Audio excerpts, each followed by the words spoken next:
dedicate hours to having those discussions, participate in that. But that's how things happen. That's how you change legislation. That's how you change laws. It doesn't just. It's never just people are angry and ask for something to change and just change it. We all got to be a part of that together and be willing to have those conversations and educate and educate others, and also be educated on the why with everything. Have you been inspired by the protests? In what way? Just the way that obviously there's the looting and there's the rioting, and there were some that feel like no matter what that was valid, that was something that people deserve to do. But have you by... Hi, let's be friends.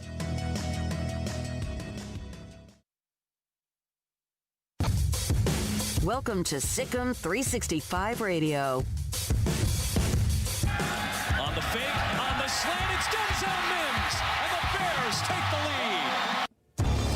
SicEm365 Radio is presented by IdealMRI.com.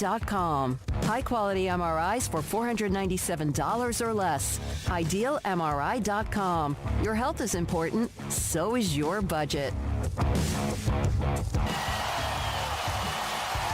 6 on the shot clock. Ginobili steps back, tries a three. Manu Ginobili, 14 points off the bench. The 3 o'clock hour is sponsored by Waco Custom Marketplace. Meats, sweets, Texas treats, and a cut above the rest. 425 Lake Air Drive, Waco. The alley-oop for O'Neal. Rick Fox right on target. Have you downloaded the SicEm365 Radio app? Do it today on the App Store and Google Play. Pressure from Thomas off the edge. Eli Manning stays on his feet. Airs it out down the field. It is caught by Tyree. Inside the 25 and a timeout taken. Here's David Smoke, Paul Catalina, and Craig Smoke. And here we go, week number 11 of SicEm365 Radio, episode 51. What number was Butkus? 51. 51, I just threw that out there. I'm not sure. I thought that was right. Craig Smoke, Paul Catalina. I'm David Smoke in studio, our temporary studio. Deontay Epps is here today. Amelia is also here. Amelia Myers is still here.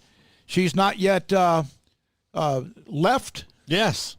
She's still around taking pictures, social media. Deontay putting up all of our podcast and much more.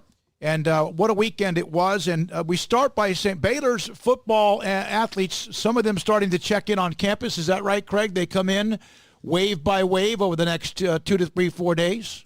Yeah, as Mac Road told us last week, they were going to start arriving. Voluntary workouts start today, so I don't know the process to what they're doing as far as, he did explain to us the day by day they're going to bring guys on, but I'm not sure how many guys are on campus right now versus what it's going to look like in a couple of days. We can ask Mac Rhodes about that tomorrow, but yeah, they've started making their way on campus. They've shown some pictures of guys on campus with their masks on, so it's getting started, and, it's getting started while lots of news is popping up around college football about positive tests and now around pro football as well. So it'll be interesting to see what the onboarding looks like and, just this part of the journey. So hopefully it goes smoothly for Baylor. Yeah, there's other campuses who have players who have tested positive. Nothing yet back from Baylor, but they start to have players arrive on campus. The least and worst kept secret in scheduling in college football, the Baylor and Ole Miss game on Labor Day Sunday, which is something that Ole Miss kind of leaked out there almost months ago. A couple of months ago. Yeah. And they'll play Sunday night. They still don't know have the time. I saw Jeremiah Dickey when I went, worst kept secret in college football scheduling. He said Taylor Bryan leaked it or something like that, and no time yet. But this is Sunday evening, NRG in Houston, Ole Miss, and Baylor. So now Mac can finally discuss the parameters with us. He really has. He just couldn't say it's official. Now, Baylor hired Caleb Young as defensive quality control coach. I was on the staff with LSU the last couple of years with Dave Aranda was there. He also has ties to Ron Roberts, who's the defensive coordinator at Baylor. He played at Southeastern Louisiana. So is this part of the adding the staff? Omar Hales, of course, is on as the guy who replaced James Blanchard, but yet another little bit of a nugget, I guess, from the LSU staff. Yeah, just a peripheral, kind of a hire as they fill out, the different analysts and things that they want to have. So another guy from LSU, and as you mentioned, some of the connections that he has. He mentioned in Caleb Young in a note that he posted on Twitter that LSU's been kind of all he's known as a graduate assistant. When he first arrived there, it's been, kind of his journey. So he's taken a big step in going to a different place and some new territory, and looks like it's going to be a good little addition for Dave Aranda and crew, but looks like his experience has been with linebackers. So, we'll see what his official title is at Baylor and whatnot. But, yeah, they went and poached I forget her name now, from A&M in recruiting, and Austin Thomas was an addition, and they've just added all these little pieces. So this is how I look at that as well, just a young up-and-coming coach. All right, also, I just got word that about 20 players have arrived on campus, and that number is kind of fluid. Yeah. Could be 19, could be 24. Yeah, and look, they're going to get some positive tests. Everybody's going to. It's going to happen. Speaking of which, Tom Pelissero and then Ian Rappaport, the Cowboys, and not only have the Cowboys and Texans had multiple players test positive for coronavirus, the name of Ezekiel Elliott popped. And then he came on and said, HIPAA? My agent only confirmed the story was already written. Reporters had been called. My agent all morning. My agent did not break the story. He confirmed it. And now there's a question about what are the laws of HIPAA here when it comes to making sure everyone knows of somebody who has something that is contagious. Well, yes, and the other thing about it is who told. Of all the players, the Cowboys is the least surprising.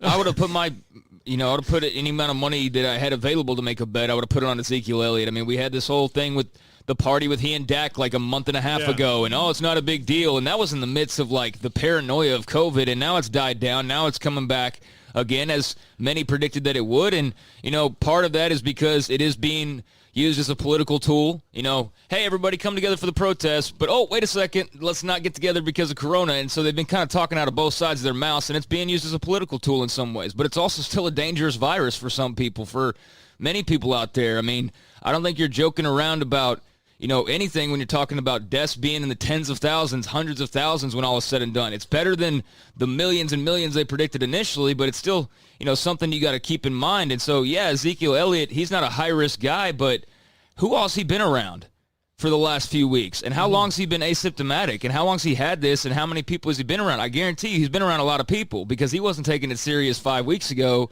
I doubt he's been taking it serious since then. So, not trying to bash on him. He does have a legitimate question about the HIPAA part of this and how it got leaked out, but, just hopefully he's been mindful and smart because I feel like, there's a lot of people that have maybe not been taking it seriously, and that's how this thing could get worse. So, well, and who told somebody that he had it specifically? Right. That's the question the Cowboys are going to have to answer because, they're supposed to be the only ones that know between him and there. And that's just one name, and apparently there's multiple. How many, whether it multiples 2 or 8 or 4, who knows? Chuba Hubbard, the spectacular running back at Oklahoma State. This just really popped in the last hour. Kyle Boone, part of the Oklahoma State, he covers Oklahoma State, is that right? He put up a picture at Lake Texoma. Mike Gundy went fishing on Lake Texoma, donning an OAN T-shirt. And Chuba Hubbard, I will not stand for this. This is completely insensitive to everything going on in society. It's unacceptable. I will not do anything.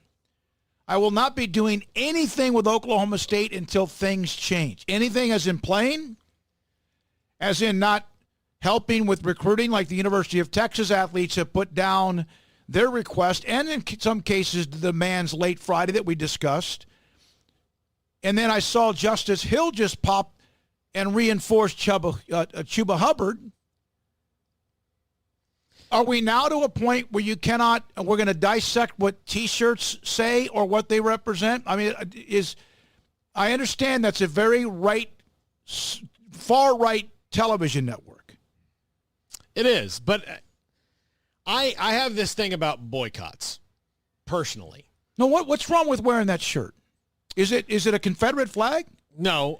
Does it represent racism because that network's Maybe far it's to a the little right? tone deaf. Maybe it's a little tone deaf. It might be tone. What I'm asking you. I think that's what it is. It's tone deaf because it's clearly an organization that Justice Hill or Chuba Hubbard or those who know of it don't see as one that's, an organization that is going along with the beliefs that they have or what they're fighting for. In fact, it may be something that they view as being the complete opposite of a network that's against what they're fighting for, what they're standing for. And so it could be viewed as a little bit of slap in the face of those guys, especially given Gundy's history. He has not hid how, he is a big-time conservative. He should not be judged on his politics, like that, just, oh, you're a Republican, you're a piece of garbage, and we're not going to listen to you. But there's things that we don't know. They're around him a lot more than we are.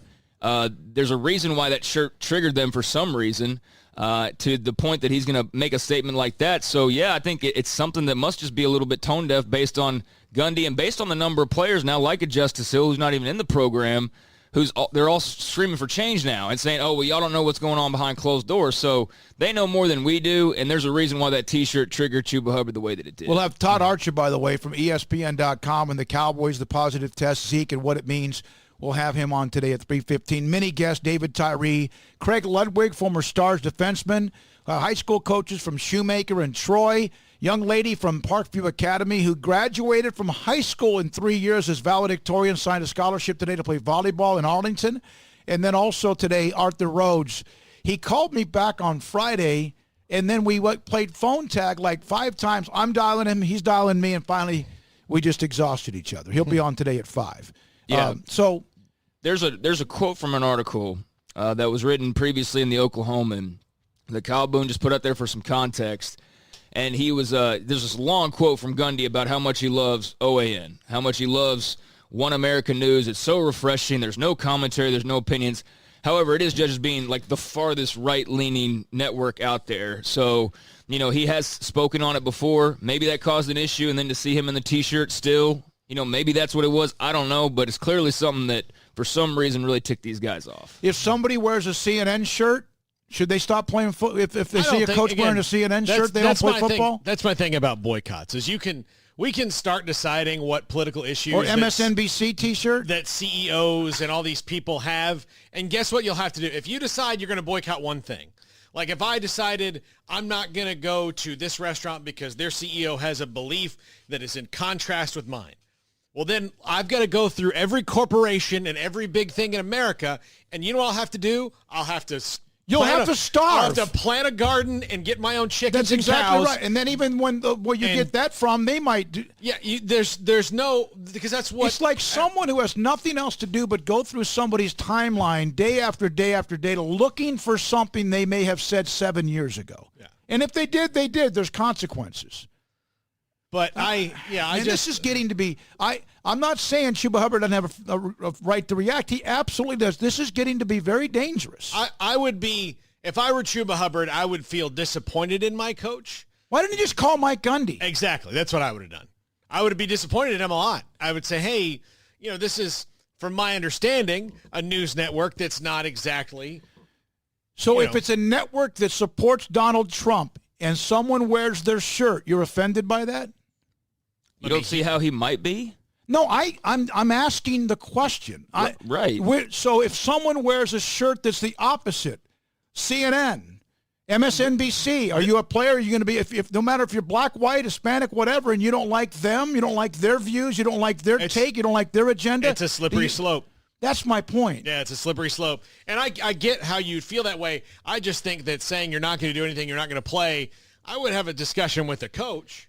I would have called Mike Gundy and then seen, but now this is going to be on CNN, on MSNBC, on Fox News, on ESPN, and it's on our show. It also, here's the other thing. It gives all those networks, including Fox, who doesn't like OAN, because OAN likes to say that they're more to the one way. And the fact it's that we give hear all those right and left and middle and middle it's finger. It's going to give all those networks a chance to trash them. And Iowa fired, although they gave him a tremendous buyout and also benefits for over a year, Chris Doyle, the strength and conditioning coach, because of claims of biased behavior based on race by former players. That was just a matter of time, correct? I'm surprised he got through the weekend. I don't know what took so long there. I guess just the long relationship that he had with Kirk Ferentz. It didn't seem like a move Kirk Ferentz probably wanted to make, but was basically forced into. I would say on the Oklahoma State thing, and I know we got to go, but there's clearly underlying things there. It wasn't like Chuba Hubbard just saw that T-shirt and got, oh my gosh, and everything was based off that picture. Clearly, based on some of the former players' responses too, there were other things going on or that they felt some type of way about, and this just kind of cemented that into them going, okay, well, if nothing's changed. And I think that's what you're seeing, not so much I think the T-shirt's the tipping point, and now they have a bigger voice than ever and can really kind of blast it out there. But, I'm sorry for getting off track there on that. But that's what I was got a couple thinking. of texts on that. We'll get to that. We'll get to the chat room brought to you by Willis Law Firm, Riverbend Liquor and Wine text line, also 254-339-1122. When we come back, the ramifications of at least what does it mean, Zeke Elliott, among multiple Cowboys test positive for coronavirus. That's next on SicEm365 Radio. Time to fire up the grill, heat up the oven, or get that deep fryer going to enjoy the top quality products at Waco Custom Marketplace. And order 30-pound bags of live crawfish by noon on Thursday and pick up on Friday to enjoy the weekend. Live crawfish available right now. And Waco Custom Marketplace doors are open for business Monday through Friday from 9 to 6, Saturday 10 to 5. And crawfish boil boxes available as well. Make your order for live crawfish by noon on Thursday. Pick up on Friday for the weekend. Waco Custom Marketplace, your home for fresh kolaches, cinnamon rolls, and baked bread daily. Butcher shop to cut your steaks the way you want. Fresh seafood, summer sausage, boudin, and house-cured and smoked bacon. Spices, seasonings, soup mixes, charcoal, and lighter fluid. Waco Custom Marketplace, doors open Monday through Friday, 9 to 6, Saturday 10 to 5, 425 Lake Air Drive or WacoCustomMarketplace.com.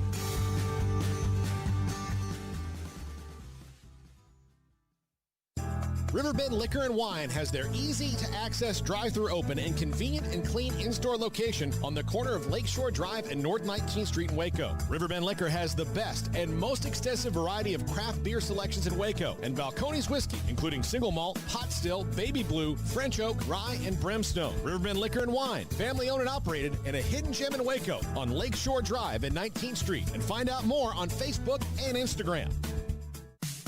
In the market for a quality metal building? Since 1943, Pioneer Steel and Pipe has helped Central Texas residential and commercial customers with metal building design, panel options, building components, and trim options. Pioneer Steel and Pipe's residential line is energy efficient, offers low maintenance, reduces insurance payments, is impact resistant, and carries up to a 45-year limited warranty. In addition, they can also help you find a metal building contractor for your project. Pioneer Steel and Pipe with locations in Waco and Bryan and at pioneersboys.com. Ram, a legend of loyalty. Alan Samuels, legendary customer loyalty. Now bringing you special Ram pricing to kick off summer. Pick the perfect Ram 1500 regular cab with special incentives, including $500 additional first responder bonus cash. Now just $22,990. Or pick up a loaded up new Ram 2500 HD Limited 4x4. The Motor Trend Truck of the Year. Now with up to $12,000 in savings. Drive forward. Ram from Alan Samuels. In great times or tough times, you always feel better working with someone who's there for you. When it comes to great banking, people here count on the First National Bank of Central Texas, here to help you, your family, and your business. Personal banking via phone, desktop, tablet, and drive-through, and business banking tailored for all situations, including yours. Amazing tomorrows from the First National Bank of Central Texas. Familiar faces making local decisions. Member FDIC, Equal Housing Lender.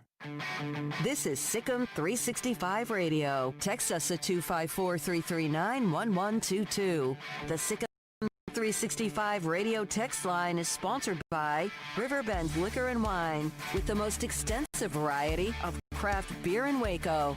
A hidden gem on Lakeshore Drive and 19th Street. All right, SicEm365 Radio loaded up with several guests again today. Deontay Epps will somehow try to get all that up like he does. Deontay, what's the record? 8? Is that right? Nine segments. And today we're going to be threatening that because we might be able to get a PGA Tour broadcaster on at the end of the hour in the 5 o'clock hour. Todd Archer, ESPN.com. Cowboys, Texans, coronavirus, players starting to arrive at facilities, etc. So, Todd, thank you very much, first of all, for being a part of the show, SicEm365 Radio. What does all this mean? What's been the reaction from the Cowboys? Well, the Cowboys' reaction is due to health privacy laws. They are acknowledging nothing, and that other than to say they're following the CDC, local, and NFL guidelines during this process and limiting the access of employees to the facility. But, what we've been told by a couple sources that a few players, or a small number is probably the way we worded it, have tested positive. But I've been told that at least 2 of them are asymptomatic. So they don't think this is something major, but it's obviously something that will continue to crop up across the NFL as these guys, especially as these guys start getting, whenever we see a training camp or whenever they get together as a full team. I think it will be something we'll have to monitor, much like you guys know with how the colleges are going here with players showing up and working out, and then all of a sudden a handful here and there testing positive for this thing. Todd, Ezekiel Elliott's not happy about the information leaking out. He tweeted out HIPAA and said that the story had already been written and all his agent did was confirm it, which I don't know why his agent had to do that. If you just said, no comment at this time, right. That's confusing to me all over the place. But it's a confusing situation. If Ezekiel Elliott has a contagious disease, where does his HIPAA rights start and stop? I'm not a lawyer and did not stay at a Holiday Inn Express, so I'm not the best one to ask about all that stuff. But I will say, during the season, right, we get an injury report every day of who practiced, who, but that is part of an in-season protocol that has been agreed to between the Players Association and teams as to what needs to be out there for obviously the gambling process and level playing fields and things like that, where I just, again, not a lawyer, any of that nonsense, but I didn't know Zeke was one of the players that had tested positive until I saw it elsewhere to the network that his agent spoke to. So, and I didn't see it anywhere else before it was, before it was reported that he was the guy or one of the players that has had this. And obviously by him acknowledging the text with the text the way he did, he's saying that he has indeed have or had this. Or so if he's angry with somebody, he should be angry with his agent, because his agent has not gotten back to me.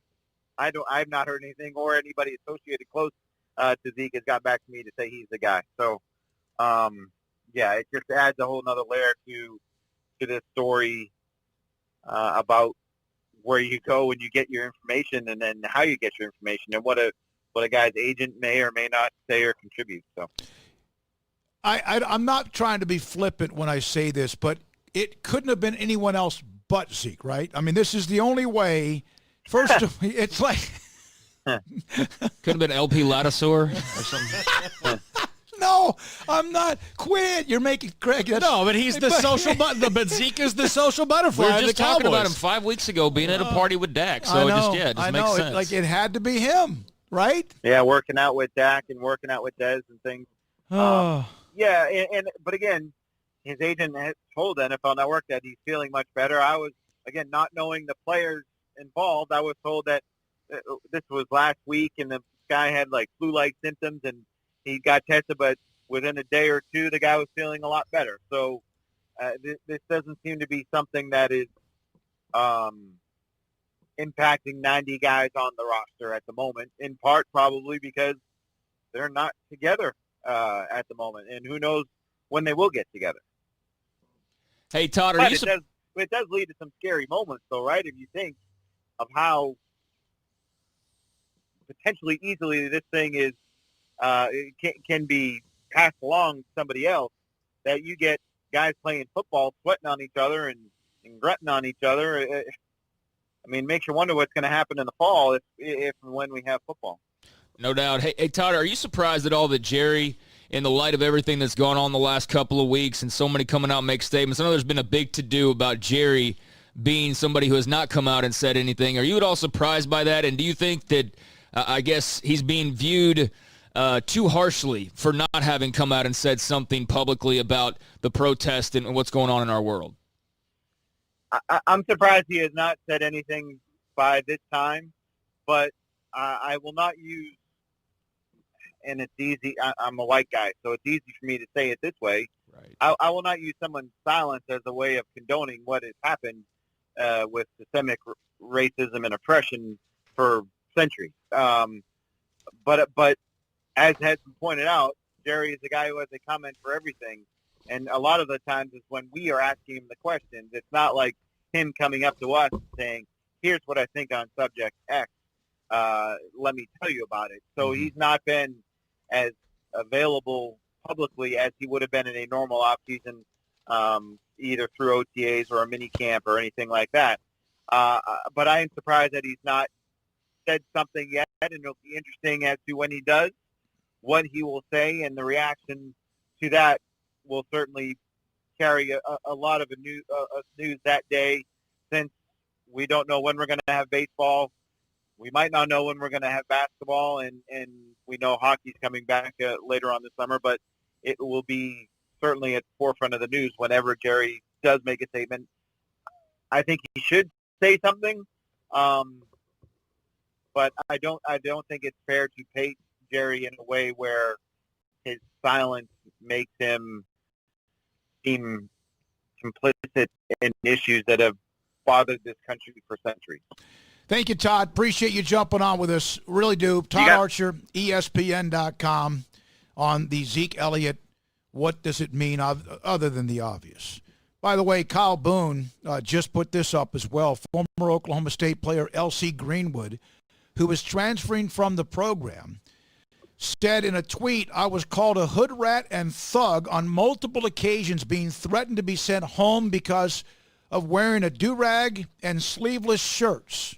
Patrick Macon, who I assume is another former player, maybe Amelia can enlighten us on all the former Cowboys, but Patrick Macon, he put out a tweet, and it was directed towards Oklahoma State DB Cannon Williams, and he said, damn Cannon W, I was threatened I was going to get sent back to the hood numerous times. How many times did he say he was going to send you back to South Dallas? To which Cannon Williams replied, LOL. So, like I said, I don't think the T-shirt was like the triggering point, and everybody was all of a sudden like, wait a second, Mike Gundy's got, some issues he needs to clear up.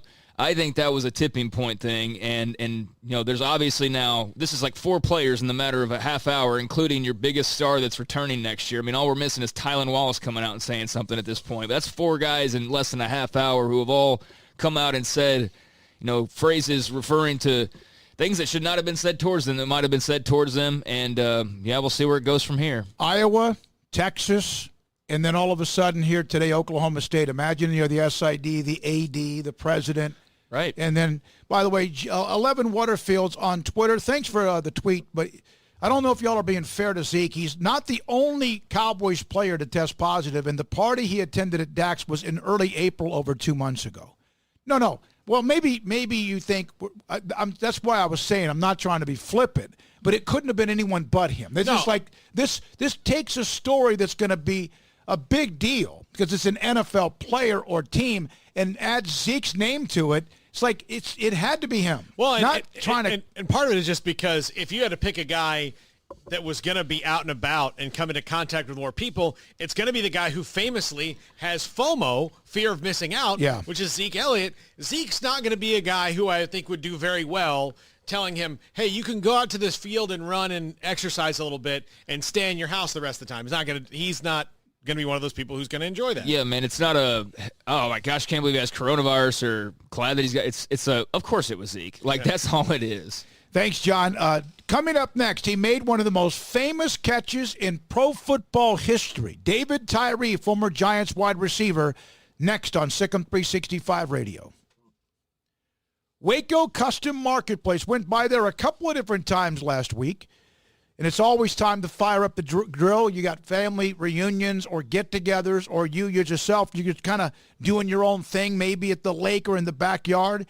Heat up the oven, get the deep fryer going. If you order live crawfish, at Waco Custom Marketplace, they have 30-pound bags of live crawfish. If you order live crawfish by Thursday at noon, you can pick it up on Friday and enjoy it for whatever crawfish boil you have over the weekend. Again, 30-pound bags of live crawfish ordered by noon on Thursday.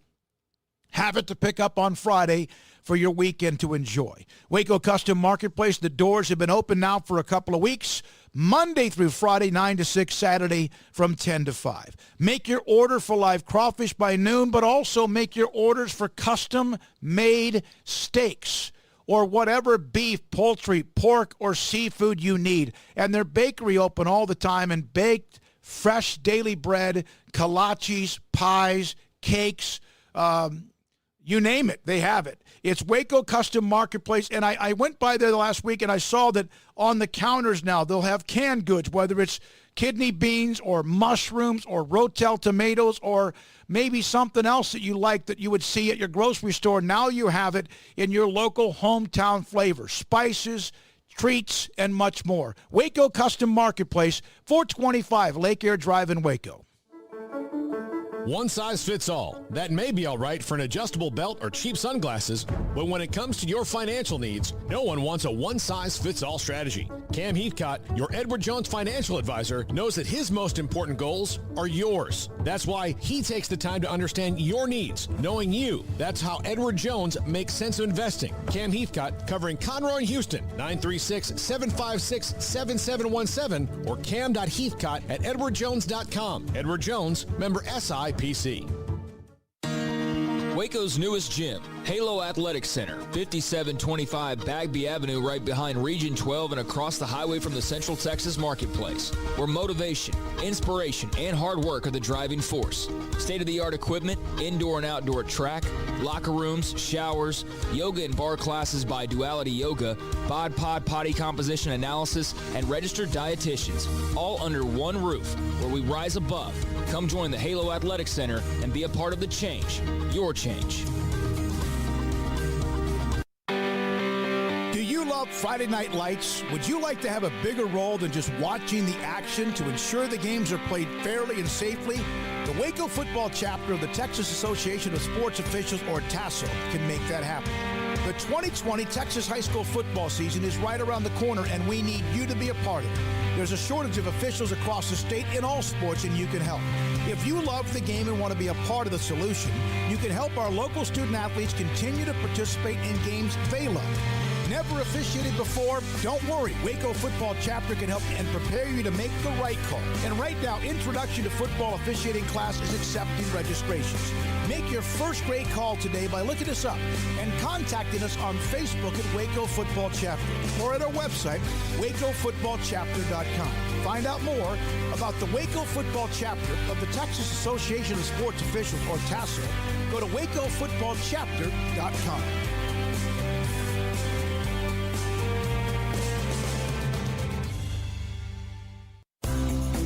Ideal MRI is a small family business right here in Central Texas. We're open to support you while lowering the cost of healthcare bills. When you need an MRI, ask your doctor for an Ideal MRI. Visit us at idealmri.com or call us at 833-IDEAL-MRI.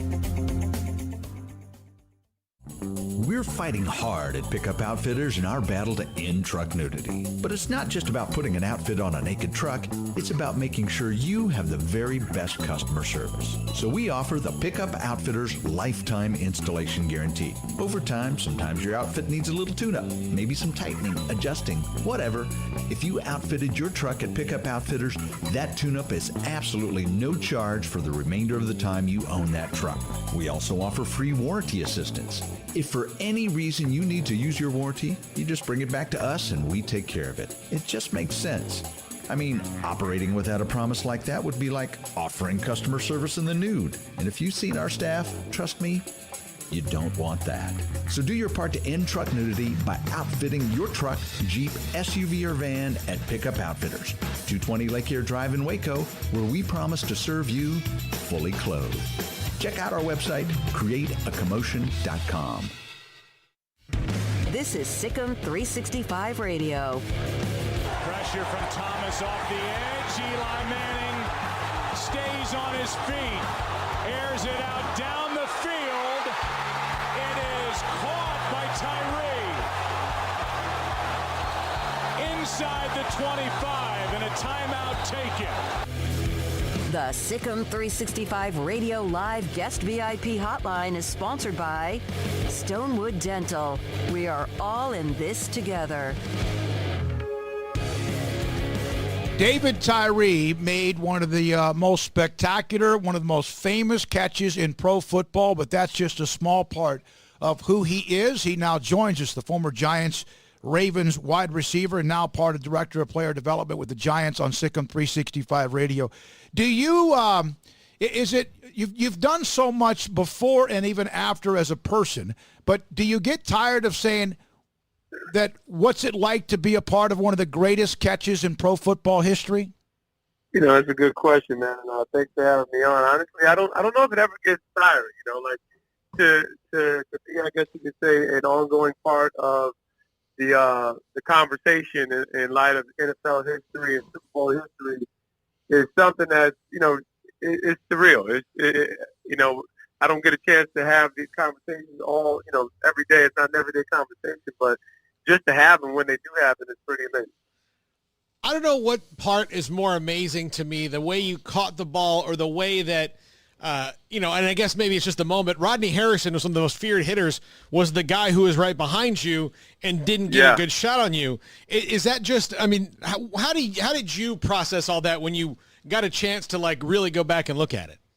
Yeah, I mean, like, I think that's the most amazing part of the play. And, of course, I'm going to have a bias here when I say I think it's the greatest play in Super Bowl history, let alone the greatest catch or the greatest play possibly in NFL history, because of all those factors. You know, there's an 18-0, you know, arguably the greatest team in NFL history. Obviously, they didn't win the Super Bowl. There's, you know, the Rodney Harrison, the greatest defense, one of the most fierce defenders. There's this no-name dude, you know, David Tyree. There's Eli Manning, who can barely jump rope, and he breaks the tackles. You know, it's fantastic. You know, it's what every sports moment is really built and above and beyond. When y'all had the ball and you're getting ready to start that drive, I mean, what was the mentality? What was that like? I mean, because you're talking about the moment you guys have all, you know, dreamed of growing up. You're in the Super Bowl. You've got a chance to go. I mean, just what was kind of the mentality in the field during that time period on the field? Yeah, honestly, you're so locked into the moment, right? And you know, the best part about it is being down by 4.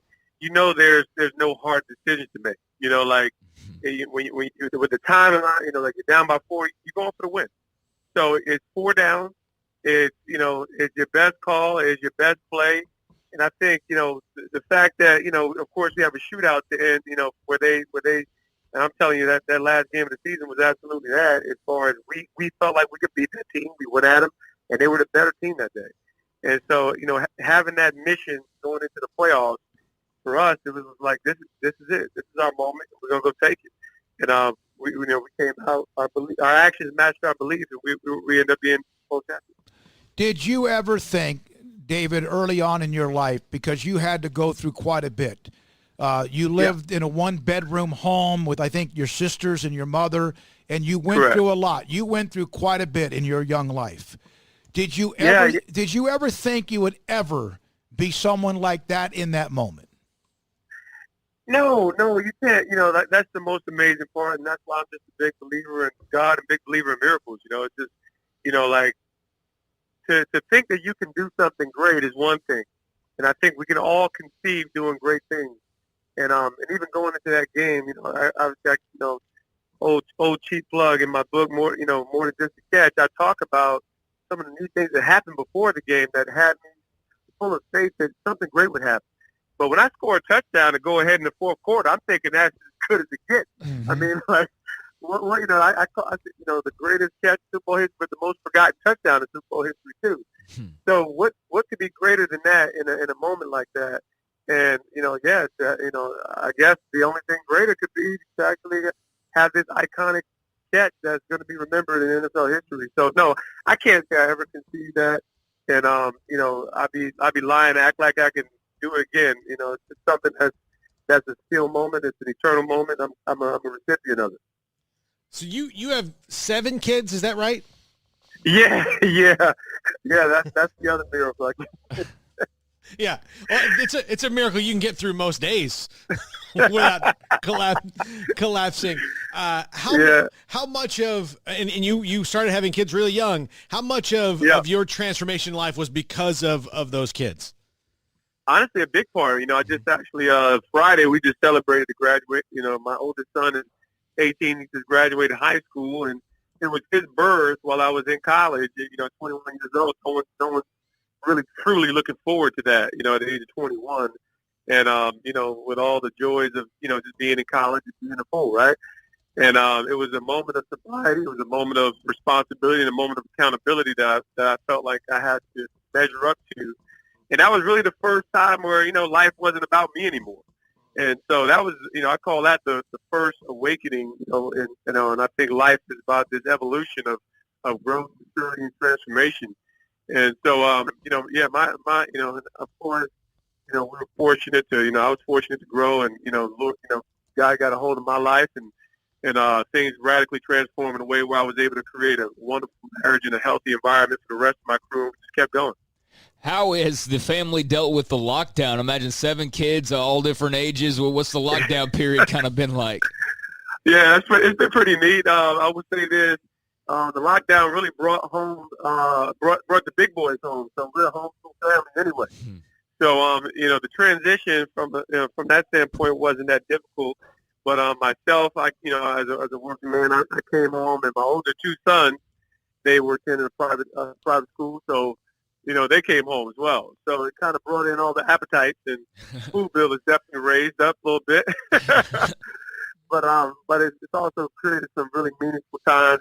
We had a quarantine bucket list of bonding times, and it was really positive experience for the most part for us. I want to get into what you're doing now, something that you're about to launch, or maybe you have. We'll have that in just a moment.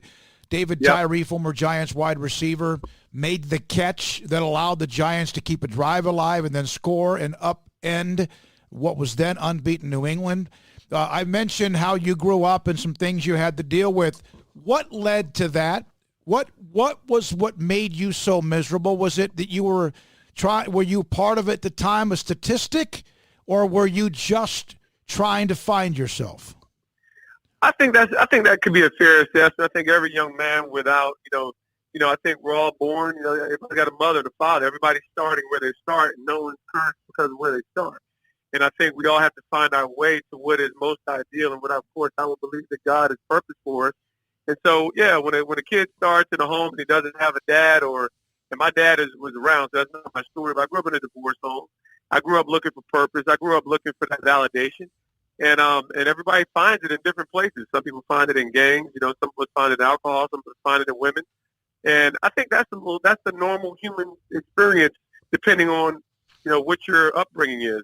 And so sports gave me a lot of validation, of course, and it gave me it shaped a positive experience for me primarily. But I had my own demons, and that all kind of caught up with me in my rookie year in the National Football League. I got arrested on marijuana possession. And that was kind of like my road to the masses moment, if you want to call it that, where that fork in the road where I had to make a decision about who I was going to be. And it was my faith in Christ that was the defining moment of change where, literally in months, my life was radically transformed. I went from that guy to, a stand-up guy, a guy whose life was transformed and had meaning and purpose. So, it's a long story, but it's meaningful, it's purposeful. It hopefully provides hope and inspiration to everybody out there who's looking for more and looking for a more satisfying experience in life. Now, you and I spoke last week, and you said this was also great timing. you're about to launch, or you have launched a new business. Is that the Clean Juice shop, or is it something else? Yeah, correct. That's we're actually in training this week. So I'm a New Jersey native, Garden State native, still here at home, and right here in Morristown, where my grandfather actually lives. There's a great community here, so we're going to open up the first franchise unit. We'll actually be the 100th location when we open. And, so we'll be training this week. We will have a grand opening, but pretty soon we'll be able to serve our local community in Morristown with a 100% USDA certified organic, juice bars, smoothies, acai bowls, all kinds of really great healthy nutrition that will give them organic foods on the go. Go to cleanjuice.com, and you can go /summer menu / blue spirulina, pineapple, watermelon. Man, just the colors are good looking, David. I mean, I'm sure it tastes good, but this is man, that looks great. It definitely pops, man. It got my attention. I frequented the place when I was strolling through Charlotte, spent time with some friends, and that's actually where their home base is. And it's just a great group of people who have a great story with, and I'm a high standard man. I really want to do what's best for the people that I serve, and it's a fun stage for me, and get to the point where now I'm able to be a little bit more visible as my family's growing and be in position, even through business, to serve our local community. David, it's obviously been not only coronavirus, over the last few months, but there's been, these protests going on now for the last couple of weeks, and center stage right now is systemic racism, the fallout from the murder of George Floyd. There was an incident in Atlanta this weekend involving a police officer shooting, and the protests continue on. There's a lot of athletes who I think feel like their voices are empowered more so than ever before, and a lot of uncomfortable but necessary conversations happening. Just curious your view on just kind of what you've seen, what you've heard, and what you think about what's going on right now. Yeah, I think the voices of the people are ringing true, and when we're talking about, large scale issues like racism, I think what I don't want to get lost for me personally is that there's been these real long-standing issues. So I think the primary issue that people are looking to address the police brutality issue, the disproportionate measures of injustice and depression in those communities. And I think it's, tone deaf and insensitive and all other things to make the conversation or to tilt the conversation, even if you have an opposing view. Statistically, that bears out. And I think, of course, when you have so much unrest, we can't determine how people respond. So I don't endorse any, illegal or illicit behavior, but when you're talking about those years of oppression, no one can determine how people respond, and it's unfortunate. I think it's unfortunate that we're here, but yes, we are having these conversations. The protests are, and I believe my hope, goal, and prayer is that there are some actionable items, solutions, in a way where the people who are marginalized can see hope. Because America, if you can't have an ideal that is, or that is inconsistent with those who are, citizens and have honestly, off the backs of their ancestors, have built the country. So there's a narrative to that, and that has to be addressed. And that's my hope. I'm positive, I'm optimistic, and I'm watching. Well, we're watching you, David. Thank you very much. Again, cleanjuice.com. You can go online. David Tyree caught a touchdown in the Super Bowl, and that wasn't even the biggest catch. He caught the pass. And Rodney Harrison's trying to peel it out like a can opener. Yeah. It's like you're just trying to, like a can opener. I was, Absolutely. I'm just still surprised he didn't just, he was known for being a headhunter, and he didn't get you. I think at that moment you stole whatever stickum Lester Hayes ever used back in the day. And hey, we're so happy for you. Your story is amazing. People need to know more about it. Congratulations on the new company and also with what you're doing with the Giants. And thanks for being a part of the show to help start this week for us. No, I really appreciate you, man. Everybody, please find me on the social media, Instagram at DTyree85, at Clean Juice Morristown. Wherever you are, we love you. We send tremendous blessings and support. Go Texas. Thank you. You guys for having me on. It's David Tyree Absolutely an amazing story from the fall to the rise to now where he's doing. An amazing, never caught another pass in the NFL after that one. Who would want to? Yeah, I'd be happy. He's probably sitting there at some point like, I wonder if I'll catch another pass again. But if that's the last one, then and it's overlooked that he caught a touchdown. Yeah, in that game. When we come back, he's the head coach at Shoemaker High School in Killeen. Toby Foreman next on SicEm365 Radio.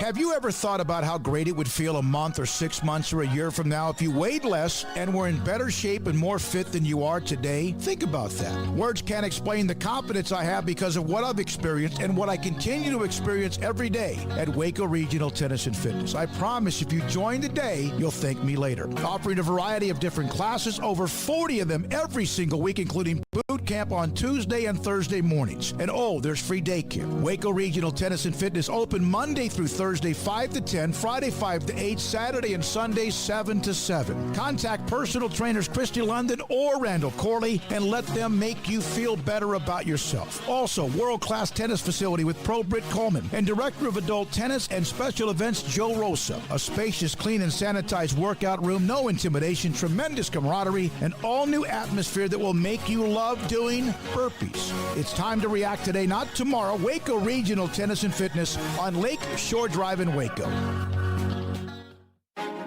Texas Board Certified Personal Injury Trial Lawyer and Baylor alum David Willis and Baylor alum Parker Willis are ready to help if you or a loved one has been wrongfully injured in an auto accident, SUV rollover, industrial accident, 18-wheeler crash, or were seriously injured by a defective product or recall drug. Call them for a confidential and free case consultation at 1-800-GOT-HURT or visit them at texastriallawyer.com. Principal office located in Houston, Texas. Hey, this is Bryce Petty, former starting quarterback and two-time Big 12 champion, and I know firsthand the importance of being in top shape both on and off the field. So listen up, men. If you're feeling beat down day in and day out and looking for that high-performance edge that separates the men from the boys, then look no further than the Petty Clinic Low T in Waco. Petty Clinic is a comprehensive men's healthcare clinic with an atmosphere catering to men. Board-certified Dr. Kent Petty has a special interest in offering the highest quality medical care to men of all ages. Some of the services offered include screening and treatment for low testosterone or thyroid, infertility, high blood pressure, diabetes, high cholesterol, sleep apnea, while offering comprehensive wellness exams and complete men's health lab panels. High performance men, remember, it's not just a Petty thing. This is Bryce Petty, encouraging you to reach out and Google search Petty Clinic Low T or go to pettycliniclowt.com and get your complimentary lab screening today.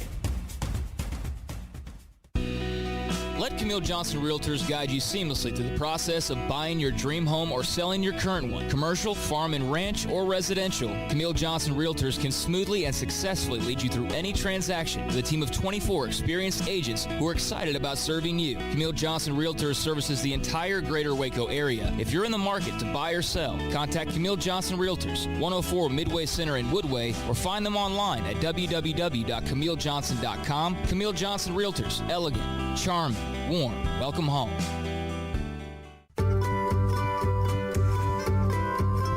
You want to know why Stonewood Dental is so successful? Listen to what happy customers have to say. It's pleasant. It's different than any other dentist office. I really feel like they care. And it's not that you're here for 2 hours waiting on someone to take care of you. It's quick and easy, and I bring my kids, and my kids love being here too. They really love the treasure box. Staff is really nice and accommodating, real friendly.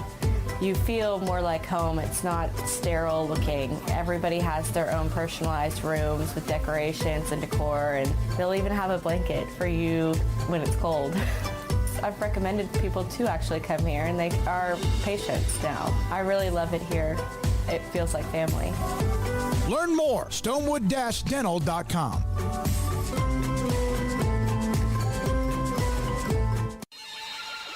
This is SicEm365 Radio. Baby! All right, here we go. SicEm365 Radio. We'll have three different high school coaches today. Ronnie Porter from Troy in an hour. Jason Glenn, the coach at Klein Oak who played with A&M. He'll join us at 4:30. We're now joined by Toby Foreman, head coach at Shoemaker. The Gray Wolves with us. from Killeen, Texas on SicEm365 Radio. How was the first week, and is there a difference as you start week number 2 in the conditioning? Well, first of all, it was great to be back, but I can't tell you how many times I told kids, make sure you're 6 feet apart. I mean, that was a big deal. You know, it just retraining them to do things in a different way than we've trained them for the last 2 or 3 years. And so that was challenging. How much is it a challenge for you to not forget to do that too? I mean, you do something so long, and then you forget as a coach. Well, I can't forget because my athletic director is walking around here every day, and so even if I wanted to forget, I couldn't. But no, I mean, we really do a good job of expressing our kids. And I had a virtual meeting before we started this with our parents, and we just told them, like, you know, hey, here's the deal. We're going to get one shot at this, and if everybody does what they're supposed to, then our district will allow us to keep going, and if not, then they'll shut us down. With that said, I mean, you know, if someone does get sick and we're still following the regulations, the guidelines, you know, that's one thing. But to not be following the guidelines, that's a whole nother, a whole nother situation. But our kids have really, you know, it took a lot of reminding those first couple of days, but they've really kind of bought into, you know, kind of the new way of going about our workouts and the restrictions and the different locations and small groups. And so it's been very productive this is day 6 for us.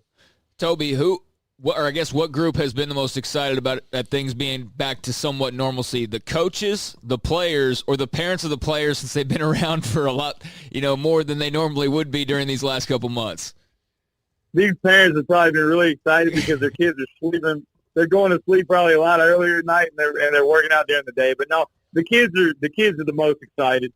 And I will say, you know, I was, you know, counting the days down once we found out that it was going to be June the 8th. But it's just, you know, I told my coaches I haven't had 3 months. My body has not had 3 months off since I started coaching 19 years ago.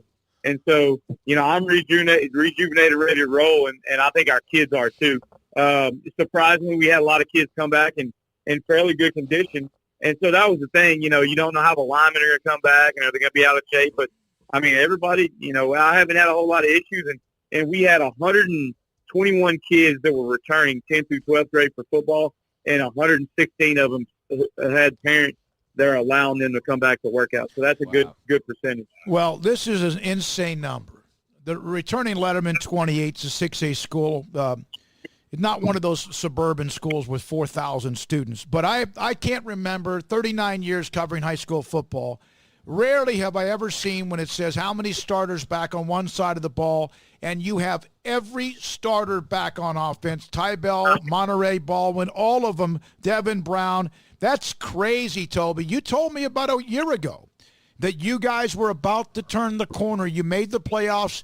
That's a crazy number. All 11 are coming back. Well, we actually had a lineman that ended up not coming back.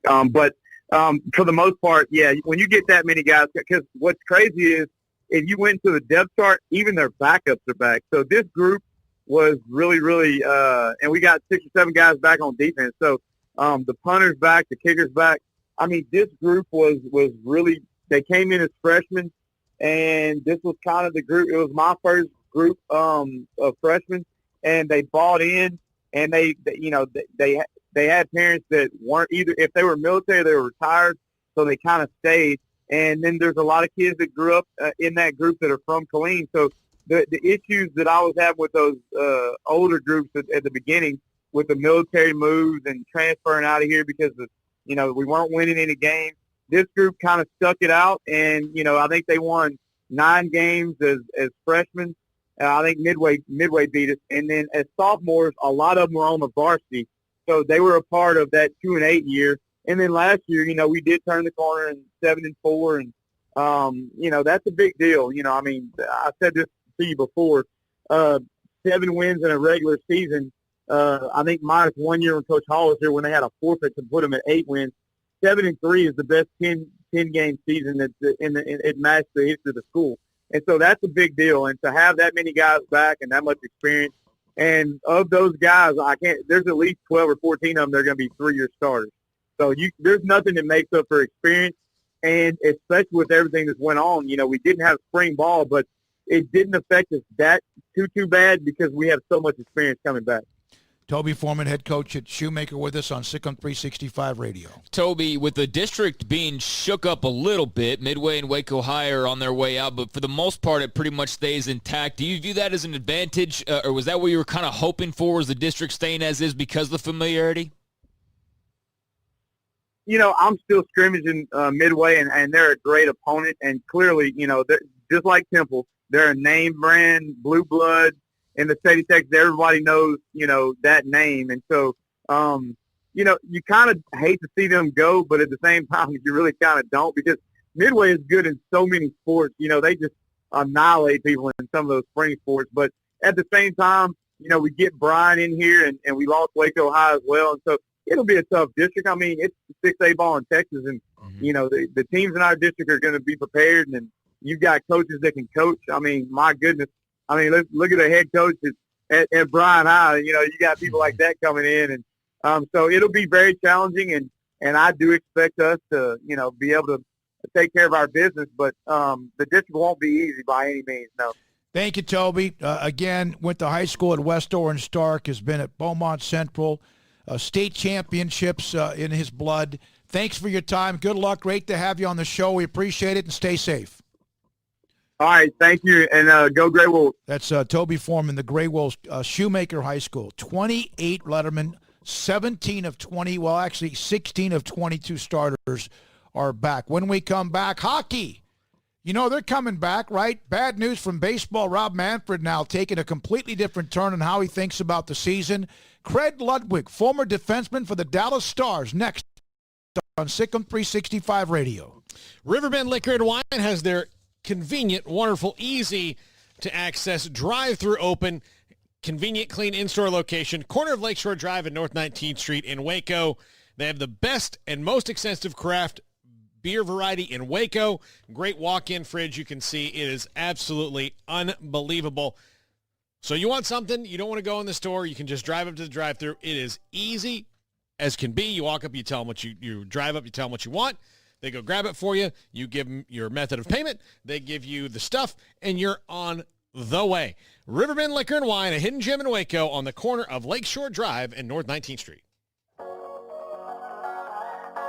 Have you ever thought about how great it would feel a month or 6 months or a year from now if you weighed less and were in better shape and more fit than you are today? Think about that. Words can't explain the confidence I have because of what I've experienced and what I continue to experience every day at Waco Regional Tennis and Fitness. I promise if you join today, you'll thank me later. Offering a variety of different classes, over 40 of them every single week, including boot camp on Tuesday and Thursday mornings. And there's free daycare. Waco Regional Tennis and Fitness open Monday through Thursday, 5 to 10, Friday 5 to 8, Saturday and Sunday 7 to 7. Contact personal trainers Christy London or Randall Corley and let them make you feel better about yourself. Also, world-class tennis facility with Pro Britt Coleman and Director of Adult Tennis and Special Events Joe Rosa. A spacious, clean, and sanitized workout room, no intimidation, tremendous camaraderie, an all-new atmosphere that will make you love doing burpees. It's time to react today, not tomorrow. Waco Regional Tennis and Fitness on Lake Shore Drive in Waco. Texas board-certified personal injury trial lawyer and Baylor alum David Willis and Baylor alum Parker Willis are ready to help if you or a loved one has been wrongfully injured in an auto accident, SUV rollover, industrial accident, 18-wheeler crash, or were seriously injured by a defective product or recall drug. Call them for a confidential and free case consultation at 1-800-GOT-HURT or visit them at texastriallawyer.com. Principal office located in Houston, Texas.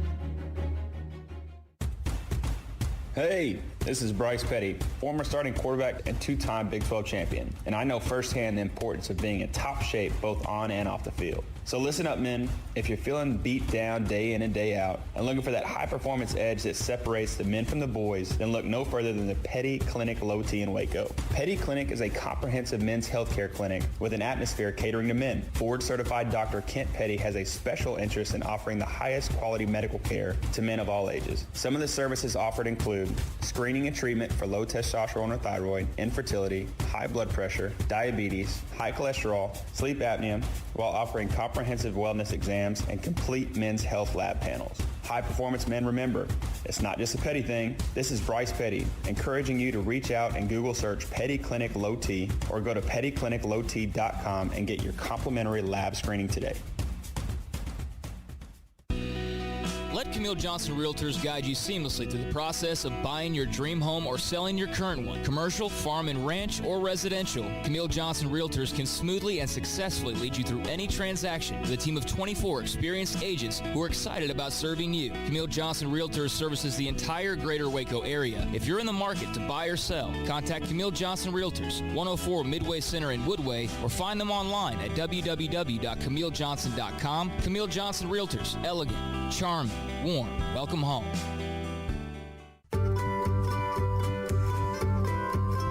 You want to know why Stonewood Dental is so successful? Listen to what happy customers have to say. It's pleasant. It's different than any other dentist office. I really feel like they care. And it's not that you're here for 2 hours waiting on someone to take care of you. It's quick and easy, and I bring my kids, and my kids love being here too. They really love the treasure box. Staff is really nice and accommodating, real friendly. You feel more like home. It's not sterile looking. Everybody has their own personalized rooms with decorations and decor, and they'll even have a blanket for you when it's cold. I've recommended people to actually come here, and they are patients now. I really love it here. It feels like family. Learn more, stonewood-dental.com.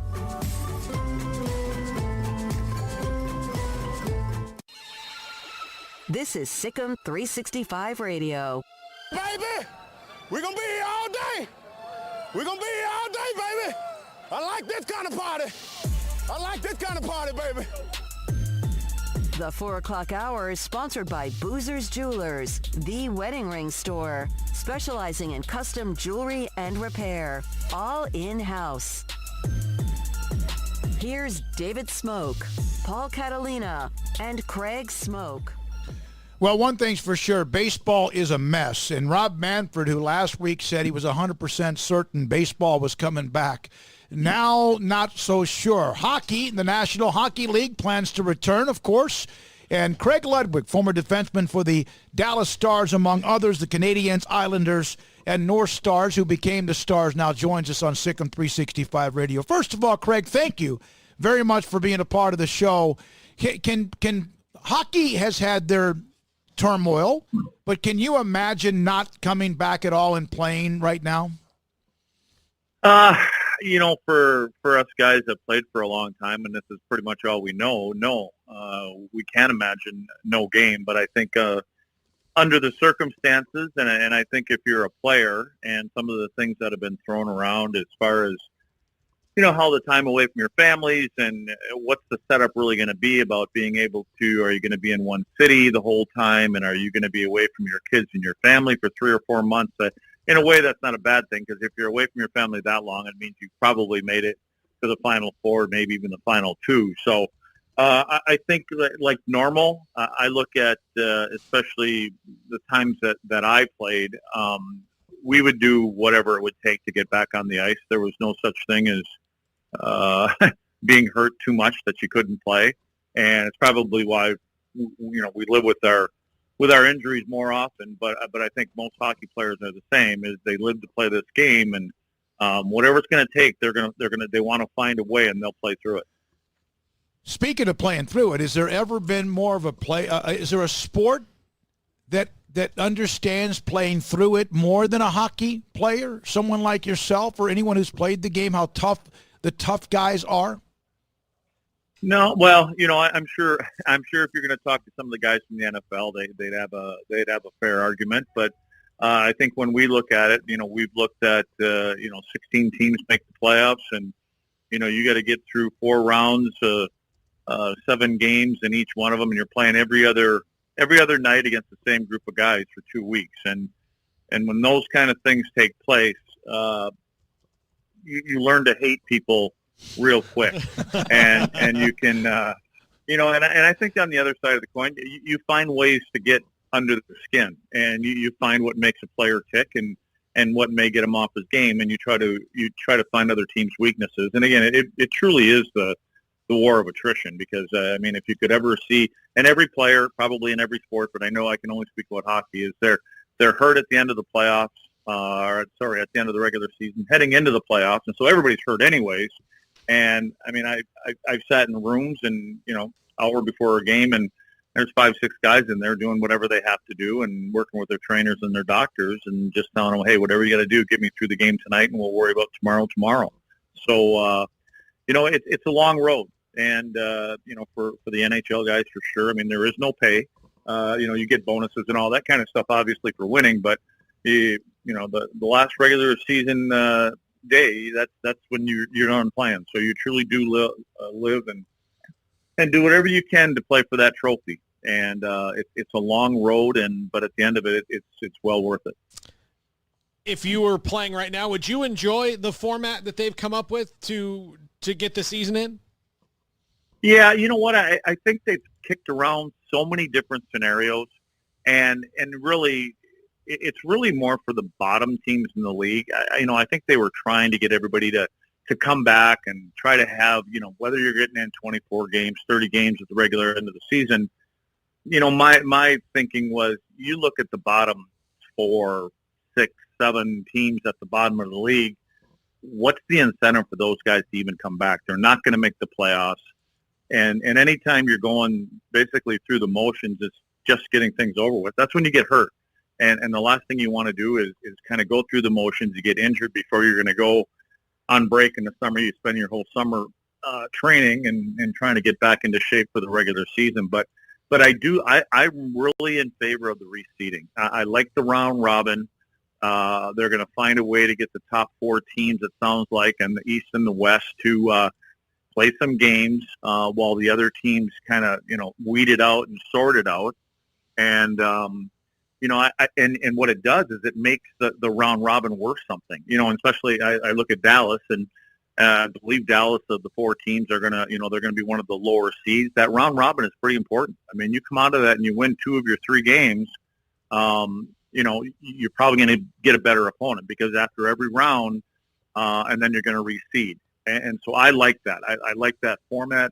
And the reason I like it is you put an emphasis on, the 82 games in the regular season. This is totally different, obviously, but the regular season has to mean something. And I think when you finish in first place, and if a number 8 knocks off a number 1 in the round, and, you reseed again. So I'm in favor of that. That's the way we did it a long time ago.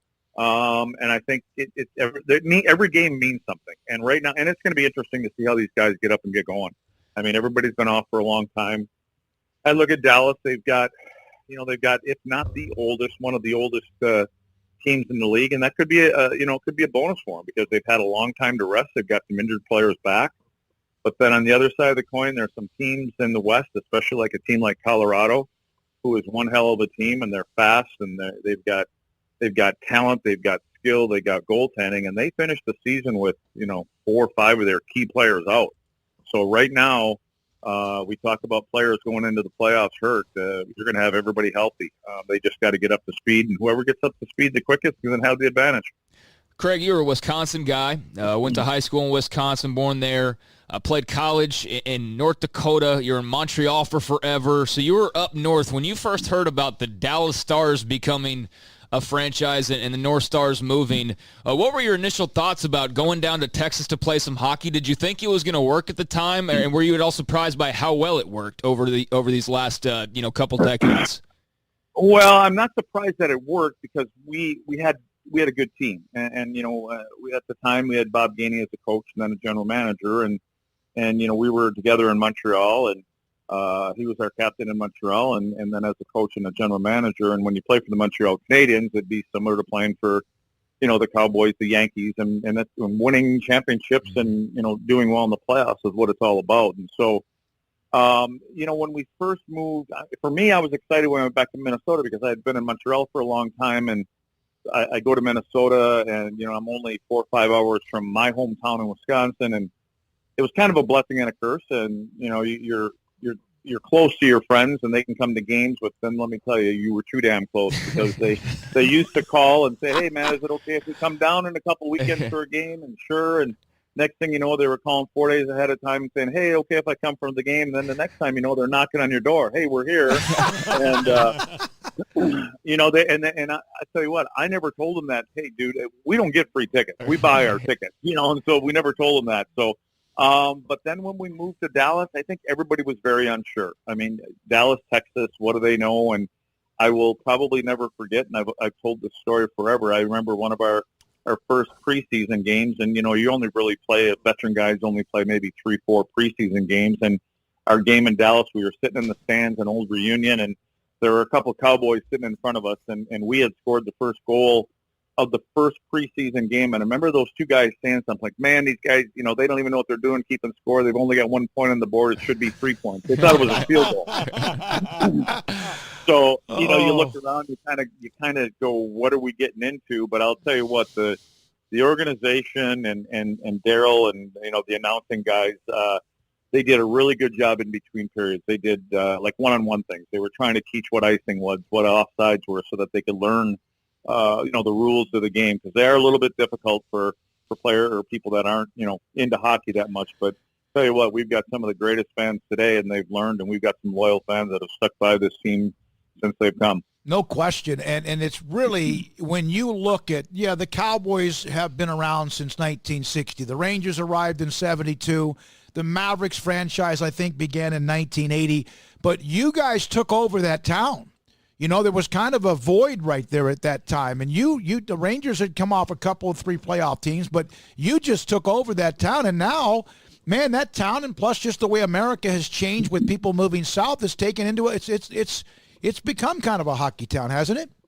Yeah, it really has. Well, in our minds, it does. Yeah. You know, I think that you'll get an argument for the Cowboy fans, but you know what? When we first got here, there were a couple things that we learned. And number one, we knew who the big boys on the block were, and we were not going to compete with the Cowboys and their fans, no matter what their season was or what it wasn't. And we were fortunate in the timing. I mean, we came here, we had a good first season in Dallas, and then we got better and we got better. We made it to the quarterfinals, I think it was, and I think that, you know, Dallas, Texas, they, you know, physical entertainment is in their blood, and I think all of a sudden, you know, they get the hitting in football, and they like that kind of a sport, and then all of a sudden, here coming these guys that are on a skates. It's the only sport played with a lethal weapon. They're swinging their sticks around. They're fighting every other shift, and so they didn't know the rules, but they had a good time. And then I think they learned the game more. They learned who the good players were. I think when we first got here,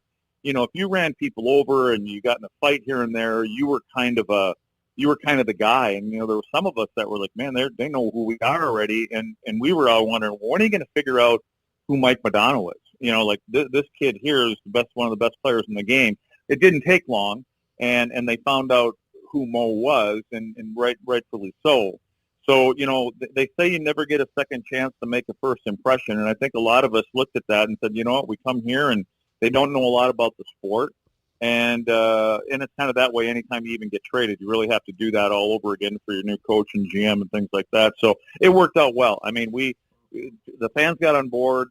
We were surprised how many people actually knew you so quick around town, and it was nice. It was a great time, and there's a reason, you know, I'm still here, and there's a lot of other guys, if they're not here, they come back and spend time here.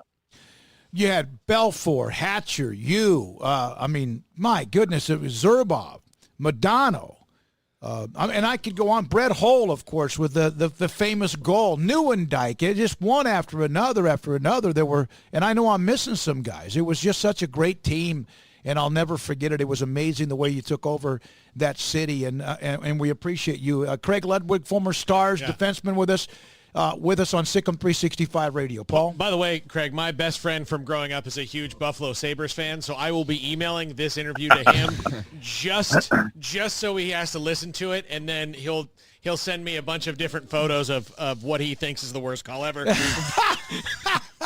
Carl Campbell, who listens to us, he was so excited we had you on the show. He was curious if, as a defenseman, Lemieux, Gretzky, Joe Sakic, Sakic. Who of those guys, and those are all just dynamic players, was there one that wasn't one of those three that you struggled with the most? For me, and the obvious choice is always going to be, Gretz. And I'll be honest with you, my guy, when people ask me, it's Mario. And I think Mario, the reason that I had the most difficulty with him is not only was he skilled, but he had the size. Mm-hmm. And he could skate. And his body position and what he could do with his size and his skill. And I just thought he was one of the hardest players to play against from a skilled standpoint. With guys like Joe, Sakic had the wrist shot. I mean, you could kind of get him to a certain point. You knew where he was going to shoot the puck, and you could try to find a lane to take it away. And, with Gretz, I mean, it's hard. I'm sure there's people going, man, you got to be crazy not taking Gretz. And, in the beginning, I learned, and I was one of the guys that had to be on the ice against him when he was out there. And he was just a player that was so smart, cerebral, and he always found the open guy. And so our thing was, hey, you guys just leave me with him and pick up everybody else. Because what Wayne would do, he would come in, he'd slow the game down, and your forward or somebody else in your team would get horny, and they would start coming over and try to help you out with Wayne Gretzky. And you're like, dude, as soon as you do that, he will find the open guy. And I will tell you one thing about Wayne Gretzky. I was in Montreal. I was on the bench. Gretz was on the ice. And we had two guys that were literally, as you always do, where you're trying to take his head off, and he kind of sidestepped both of them. And as soon as the second guy went by him and missed him, he made a miss. He looked at the linesman. The linesman's name was Kevin Collins, and he said, hey, they have too many guys on the ice. Now, he had two guys trying to run him out the building, and he still had the awareness to look up and count and go, there's supposed to be three more guys, not four more. That's and crazy. Kevin Collins kind of looked around, he surveyed the ice, and he went, oh, shit, you're right, and they blew the whistle. And that just tells you how the vision was. And, he was put here to play the game, and he's been such an ambassador for the game. But for me to play against was Mario. Yeah. Hey, Craig, final thing before we let you go, and thanks so much for your time, but just your thoughts on this Stars team. There's obviously been a lot of changes going back to when the season was still in play with the coach, and there's a lot going on with this team over the last few years. How do you like the way that they're set up? What do you think needs to improve for them to be the type of contenders they want to be? Well, I think the first thing you do is you got to look at the age. And, I mean, their window is now. And, they picked up Perry and Joe Pavelski and, guys like that. Your goalies are both over 30 years old. Radulov is mid-30s. And so, your top guys are in that age thing. The good news is they've got players like Kent, Garianov, Dickinson. They've got some young guys coming up. But if they want to get, they want to get to where they want to go, they want to do it now. And that's why I say if it was the normal season and you go through the bumps and bruises and, you have the oldest team in the league. Now, we did the same thing when we won here in 99. But it was a different game then. You'd slow things down, and everything was congested. Now it's a speed game, and it's a little bit more difficult for those guys to keep up over the course of 4 rounds. But again, they're all fresh, and so we'll see. We'll see how they come back. I like it, but they're going to have to start plugging some of them holes because it's a young man's game now. I had to ask you this. So you said bumps and bruises. You were well known for what you could do to block shots, and I know there's padding. Do you still have welts on your body from the way you block pucks? Well, I've totaled 2 Harleys, so yeah, I still have welts. they're not from the, and the day that we played, I wore my same shin pads that I had. They were used shin pads when I came out of the University of North Dakota, and I wore those my whole career, and I never changed them, and they are broke and cracked and ugly, and so it was just a different way we did it. But again, you do what you have to do to stay in the lineup, and we knew that whether it was your first year or your 16th year, you weren't guaranteed to have your name on the board, and you had to play last night to make sure that when you walked into the room, the day after, that your name was on the board to be in the lineup. And sometimes there's privileges given to some of those superstars. They just know they're going to be in the lineup because the owners don't want to see the guys making $8 million a year sitting in the stands, but the other guys they don't have a problem with. So we tried to find a way to earn our keeps every night. From a walk-on to who he became, and now a go-to interview, no question about it. Craig, thank you so much for jumping on with us. Good luck, and hope the season, when it gets back to playing here pretty soon, is going to be dramatic as well. Thanks for your time. All right, guys. I appreciate it. Anytime. That's great stuff, man. He walked on at North Dakota, and they won 2 national titles, played along some great names, and then had a spectacular career with the Canadians who drafted him, and then the Islanders, North Stars, who then moved to Dallas. I'll tell you, I was probably around 8th grade when the Stars arrived, and the Mighty Ducks movies were amongst my favorites. Not the third one. Well, actually, the third one was all right, but really the second one when they go to the Olympics, I loved that movie, and I wanted to for a long time to actually get like a roller hockey league going in Tyler, but there was no such thing really, and I obviously didn't have the means to start it myself as like an 8th grade kid, but I would have started playing hockey back then. I really would have if there would have been a league available, because I got real into it and got real into that Stars run, and that Stanley Cup it was like I had been a lifelong fan of the North Stars organization turned Dallas Stars organization. But no, they certainly have their fan base that's very, very loyal, loves them very much, and it's been cool to see the niche they've carved out. When I moved to Tampa, and it was right when the Lightning won the Stanley Cup that year, right? It was, of course, right before the strike, too. But I had a friend who wanted me to come play goalie on his roller hockey team, but I am not a person – I don't know if this is going to shock everyone in the room. I can't roller skate. I'm not a person who could ever roller skate even when I was younger. And so he bought me rollerblades at Played Against Sports, and we – like 10 days straight went out and he tried to teach me how to roller skate before I was like, no, the hell with this. I can't. I'm not. I scrapes. It was bad. So you were more Goldberg than Julie the Cat? yeah, exactly. That's great. That's great. I love the way he says Minnesota and also Wisconsin. Jeremy Fowler on ESPN mentioning this. We mentioned baseball. Rob Manfred, not confident there will be a Major League Baseball season, which means as soon as it looks like they're done, something will happen. But, man, they're just getting killed in public, the image. If empty stadiums result in $3 billion in lost NFL revenue, as mentioned on the NFL Players Association call with agents, future revenue looms large to soften the salary cap blow, 17 games, which they're going to move to next year, right? Gambling money, how about that, could also push the cap towards $300 million within 10 years. So borrowing from future years to settle the 2021 cap woes is possible. Well, I know that there's been some, back and forth as far as the NBA return goes. Anthony Davis apparently is not all the way in. He says that he doesn't want the season to take away from the attention being placed to systematic racism right now. And I understand that because Kyrie Irving has had his own thoughts. He was being talked about over the weekend as far as being a player that was doubtful about, the comeback and whether or not they should be doing it. And I understand what those guys mean as far as, sports comes back and all of a sudden we start focusing only on sports, right? And we kind of lose sight of the social issues going on. But I don't think so. Dude, that's your platform. Who's going to see you taking a stand or making a statement or wearing an armband that's got specific meaning or, anything like that or any mentions in interviews?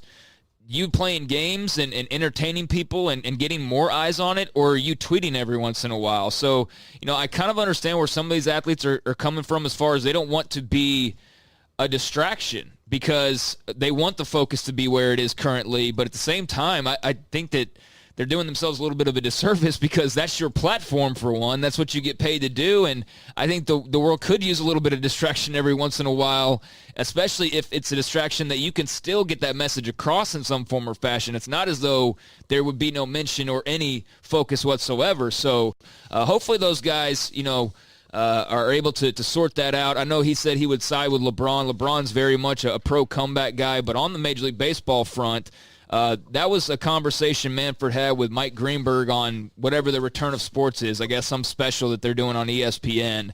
And that's when he had said the 100%. But now he's saying, I'm not confident. I think there's a real risk. As long as there's no dialogue, the real risk is going to continue.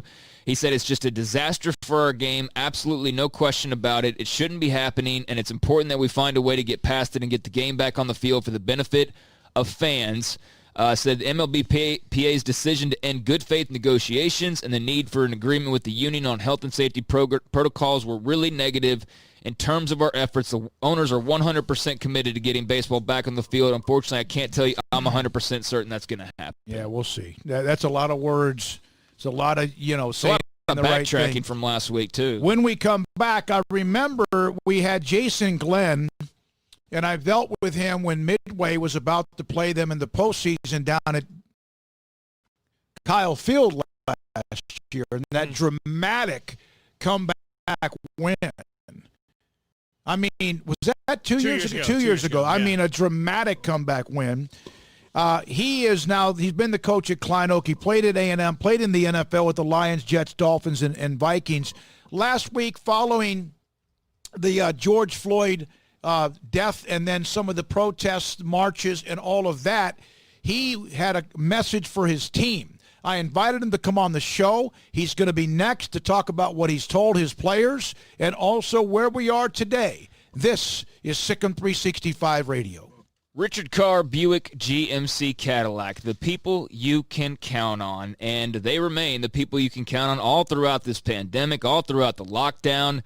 They've been delivering cars to people's homes. That's right. If you've been worried about going into the showroom, well, you shouldn't worry too much. Right now, they are overloaded with used cars and trucks for you to check out, over 100 in stock. They've got a lot of work to do to move these pre-owned vehicles. For example, they've got 25 used trucks in stock right now, all at discounted prices. But they're understanding that not everybody's willing to get out of the house right now. They do disinfect the showroom daily. They have a safety-focused staff, but they will still bring the test drive to your home. So what about an SUV? How about a crossover? How about the perfect crossover, the Buick Encore? A quiet ride, a roomy interior. They're packed with safety features and the latest technology. And right now you can get a Buick Encore for only $19,900. You can save $6,000 on a 2020 Buick Encore. And again, you want to check out the Encore? They can bring that test drive to your home, or you can stop by the showroom. They've got great prices, free oil changes with a new purchase, and in-town priority warranty service that all comes with your purchase at Richard Carr, Buick GMC Cadillac, a local family dealer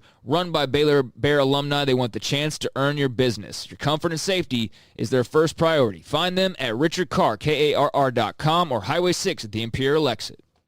This is Waco, and this is Boozer's Jewelers. When locals want luxurious jewelry and at a competitive price, they come here. This is Brad Boozer. He's the owner of Boozer's Jewelers. Boozer's is the premier wedding ring store. They specialize in loose diamonds and wedding rings. At Boozer's, they have 7 jewelry counters dedicated to wedding rings and diamonds only. They also specialize in heirloom jewelry, custom jewelry, watches, and much, much more. So what are you waiting for? Stop on in today and discover why the locals trust Boozer's for their jewelry.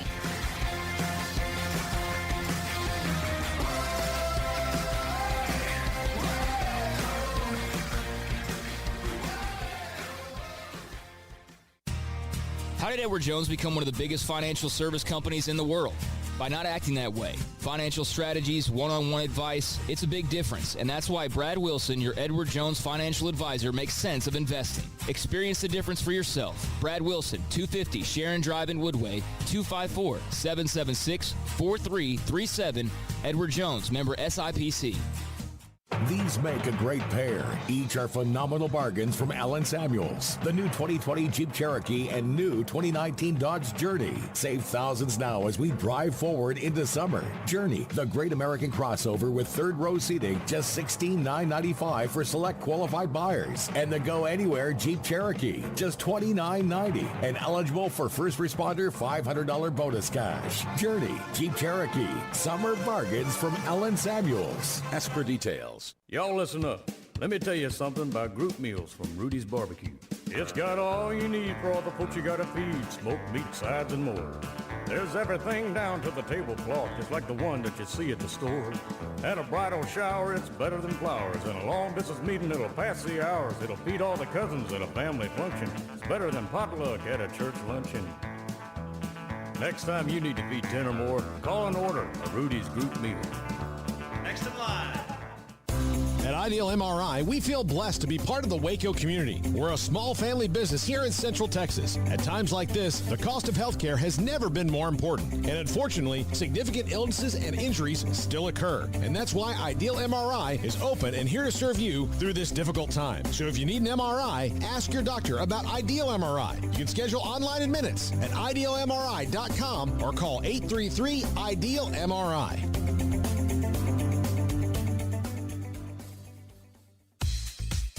Southwest Sports Medicine and Orthopedics, the team physician of Baylor Athletics. Our doctors specialize in the diagnosis and treatment of any and all sports-related injuries, celebrating over a decade of service in Central Texas. Our doctors are equipped to handle a wide range of issues, whether it's your foot or ankle, orthopedic spine care, your hand or wrist, knee and shoulder pain, or if you're in need of our arthritis or total joint clinic. Trust the doctors that Baylor trusts. Southwest Sports Medicine and Orthopedics. Our goal is to get you back in the game. This is SicEm365 Radio. The SicEm365 Radio app is sponsored by Alan Samuels Dodge Chrysler Jeep Ram Fiat in Waco. Your friend in the car business at Loop 340 and east of 84. Come by. Let's be friends. All right, we roll on this 4 o'clock hour. In just about 15 minutes or so, we'll have Ronnie Porter, the head coach at Troy. We'll have Ronnie Porter, head coach at Troy, and their all-state running back. And it's not just Zach Robochik who gets a lot of the attention, but also at 5 o'clock today, Arthur Rhodes, a Vegas star, pitched in baseball forever. He'll join us at 5 o'clock, and there's a chance we'll get PGA Tour analyst John Rollins. I've gotten to know John.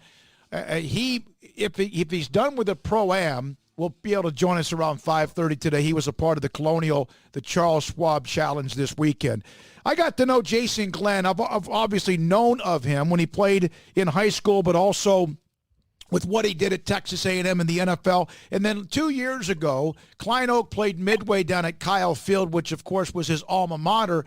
And I saw this story pop up, and I believe it might have been KTRK Channel 13 in Houston, about how Jason is approaching now in this country with George Floyd's murder and death, and how we look at trying to unite rather than divide. And he joins us now on SicEm365 Radio. Jason, I didn't know 2 years. I knew a little bit about you, knew a lot about you 2 years ago, but really very impressed with how you took all of this on head on. Thanks for your time. How have you been?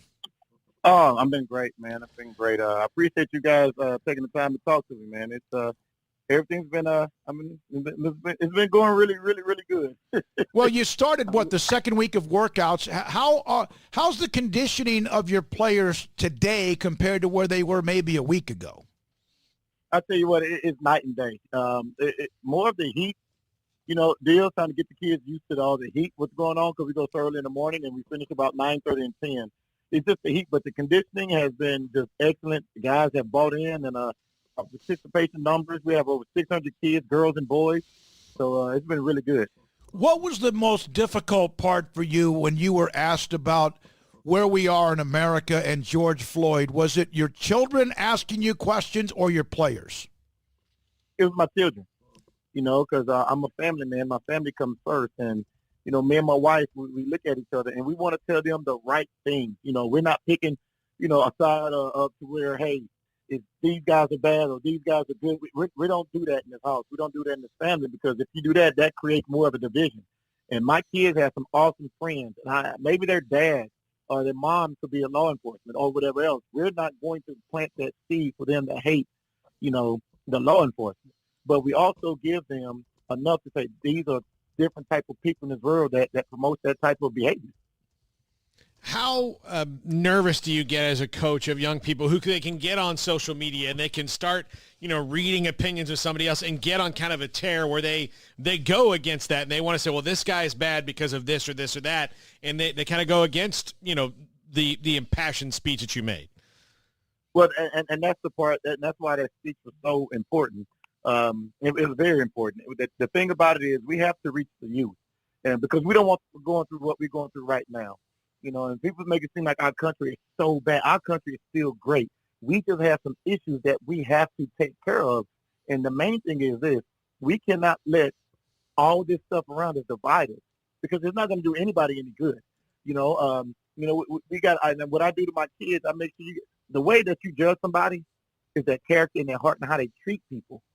And I'm a religious guy. My faith, I believe. I really kind of feel like as though I blacked out in my speech because I feel like God just took over and started speaking to me to my kids, and that's the way I approach it, man. And I really believe, man, it's needed. I think it's needed for every group, not just athletes, just our youth today. Well, the speech, which has been with the blaze.com, Carl Campbell, one of our listeners, sent me a link to that. The stuff that's going on in our country right now that's not going to divide us, your skin color, your race, your religion, that won't divide us. We're not doing that. We won't allow it. And then when you went on to say many more things, people look at each other differently. It's changing us. It's dividing us. And, of course, we're at a point right now, Jason, where there's so much where people are speaking out. People are saying, hey, we've been trying to tell you this for hundreds of years. And at the same time, it's not just one-sided. Everybody needs to listen. Is that correct? Everybody needs to listen. This can't be a one-sided deal. Because if it's a one-sided deal, only one side is trying to make the adjustments to make it right. It needs to be on both sides. And now, like I tell my guys all the time, both sides, all sides, need to ask questions. It can't just be one side asking questions, what can I do to get better? Both sides need to ask. And one of the things that I always say, I have a lot of my, my white friends, my Caucasian friend. Me and my family just went up to the house yesterday, and I told them it has to be both sides. And the thing that I mean by that is, a lot of my friends are saying, hey, what can I do to get better? I want to learn. And that's great. It should be like that. But as an African-American man, as a black man, I need to ask, why do you feel that way about me? What's the root of the problem to why you don't know me, but why do you feel that way about me? Let's ask that question. And when we get the answer to that question, let's solve that question of why you feel that way. That's how deep we need to go. I believe that's where everybody needs to ask questions on why you feel a certain way about me. I think that's where we need to go. That's the uncomfortable conversations you keep hearing about. And I can't imagine something being more uncomfortable than that, than having to really root out a truth in someone. Absolutely. I mean, I agree. It's just like for anything to get better. It has to get uncomfortable in order for it to get better. And the thing about it, we can't be afraid of that.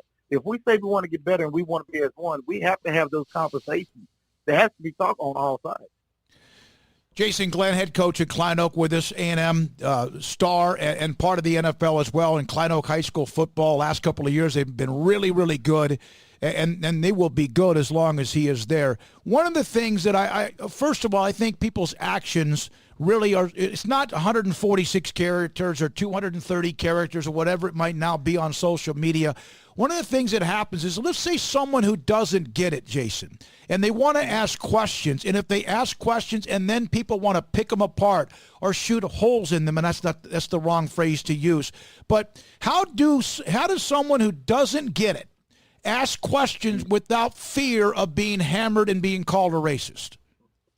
Well, I believe, first of all, you have to have a personal relationship with that person to talk to that person. Okay? Like right now, I can't, it's just like if I walk around and somebody calls me, the N-word, right? I'm going to feel a different way about it. I'm not going to be aggressive. I want to know why you call me that. But if I have a personal relationship with you, find that person and get that personal relationship and find out, ask them that question. You can't just go around and just start talking to people about it, because that's when everybody will get defensive. You got to have a personal, and your heart has to be pure in what you're doing. Your heart has to be pure on all sides. You can't get defensive. If we want to get better, our heart has to be pure with the objective of what we're trying to get done. And I think, again, that's part of why I always say we can't be divided. I mean, what good is it going to do? I mean, there's no purpose in being divided. I mean, there's really no purpose. My kids, my son and my daughter, I have to, and this one the worst part, I have to answer questions from them that I have no answer to. I don't have an answer. Like I don't want to feed them the wrong things, and at the same time, they need to be aware. So I can't feed them the wrong thing. So instead of trying to figure out what I'm going to tell my kids, look, you need to love everybody for who they are, for what type of character. That's where we have to get to. If we can't do that, I don't care what generation it is. If we cannot do that, we're not going to get better. We're going to be right here. And the thing about it, what's going to happen, this whole thing that we talk about with race and everything that's going on in our country, it's going to be a trend. It's going to be a trend. That's one of my biggest fears is this thing is being a trend. Linebacker at Texas A&M, and right now, again, the head coach at Klein Oak. Were you stunned? First of all, you said it's almost like as if God took over your body. And if anyone has not seen the speech at practice and you embraced a guy that was one of the first to welcome you to Klein Oak as well, it truly is inspiring, no question about it. Did you really, you didn't plan this, did you? You knew you're going to have to talk about it at some point. Was it just something that just, boom, you just took off? It just took off, and this is the crazy part about it. My wife, I'm not really big on social media. If I am, I'm talking about Klein Oak. I'm talking about something that my kids will do, or me and my wife anniversary, trying to get some points, so I'll put it out there with me and my wife. Good call. Good call. I'm trying to get some points, man, any way you can steal them. But, the thing about it, he was coming to work out with our kids. He told me 2 weeks before that he wanted to work out with the kids.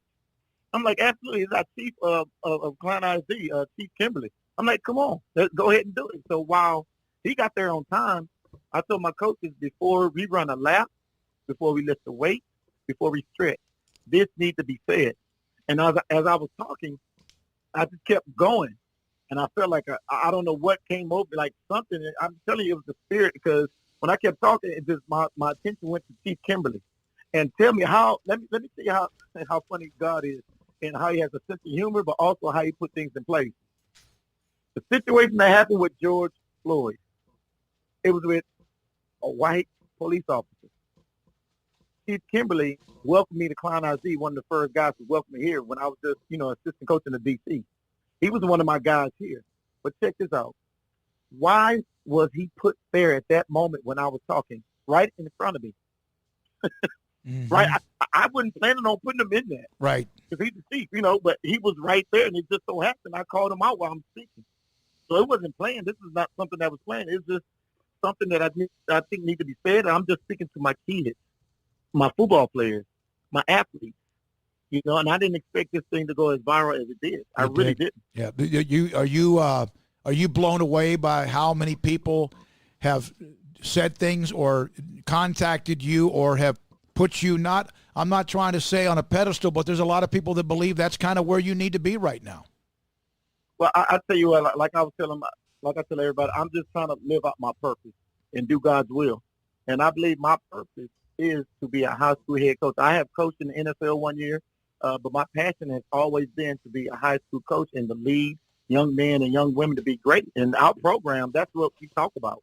A kid this morning who just transferred into Klein Oak from California, and one of the kids leaving out as the camp is ending, the kid's walking out, and I'm talking to the dad about our program, and I tell the kid, hey, what is our program about? And the kid yelled back, to make a great young man. Now, if that kid did not know that I failed as a head coach, if he doesn't know that, that's on me as a head coach, that kid did not know what this program is about. Wins or losses are great. It is. Trust me, because I'm a competitor. If you want to run, Rochambeau, if you want to bowl, I will try to kick your butt. So I'm a competitor.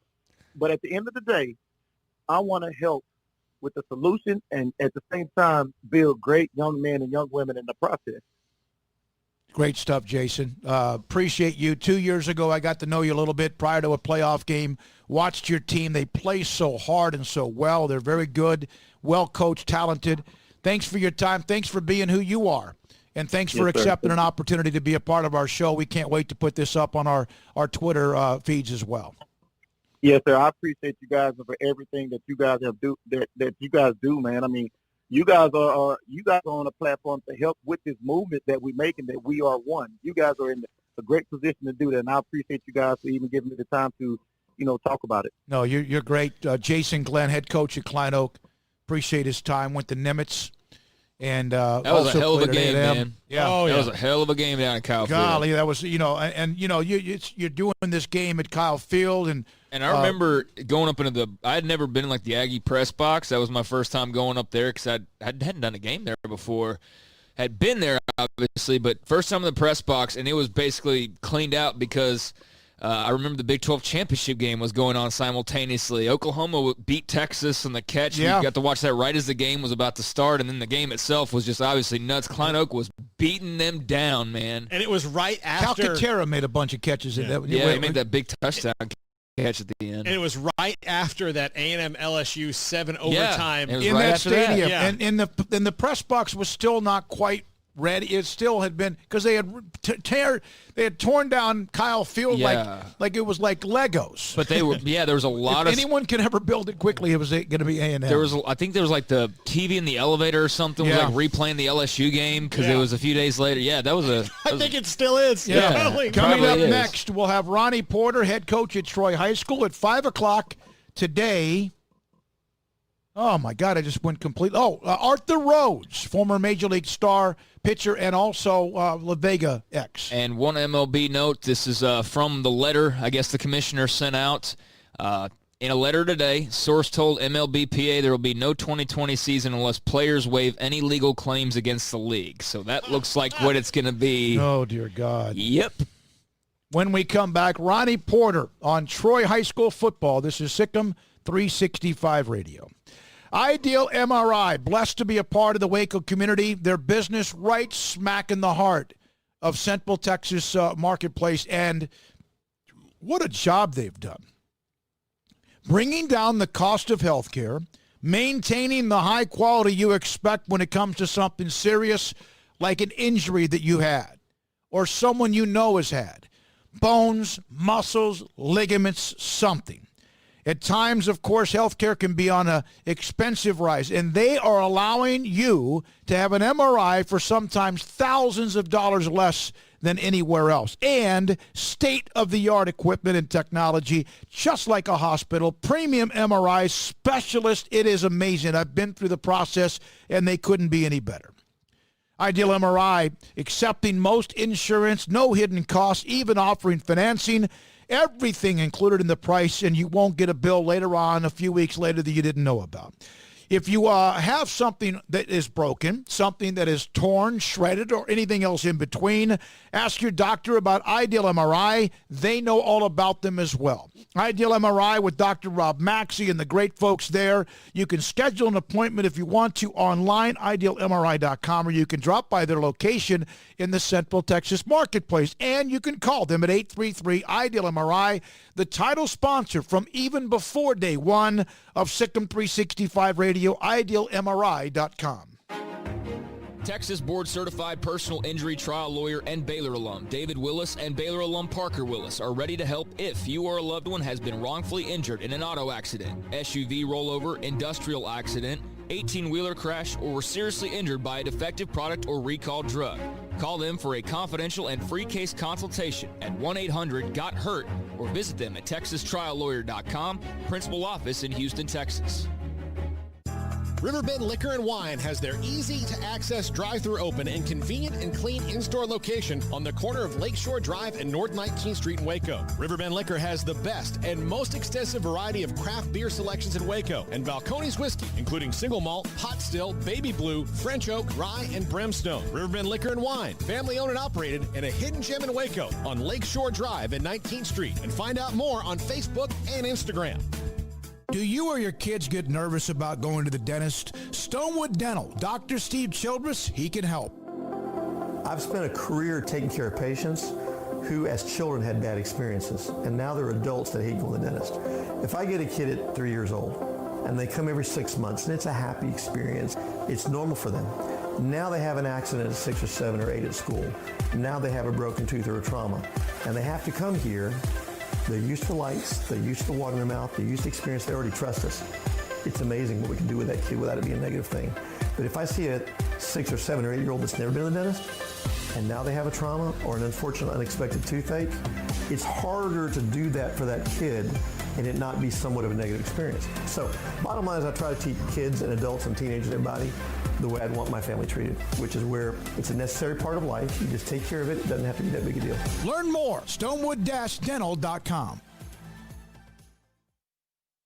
So it's time for us to have a talk because obviously your buddies aren't telling you and neither is your woman. You've been driving that truck around, exposing your stuff. It's not only embarrassing, it's disgusting.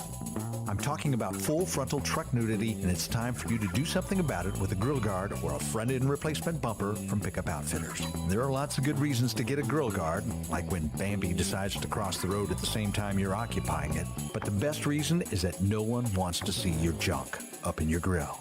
Pickup Outfitters on Lake Erie Drive carries all the major brands of grill guards, including Ranch Hand, Cattleman, and even the Renegade brand made right here in Waco. And every grill guard we sell comes with our lifetime installation guarantee and no-worry warranty program. Won't you help us end truck nudity?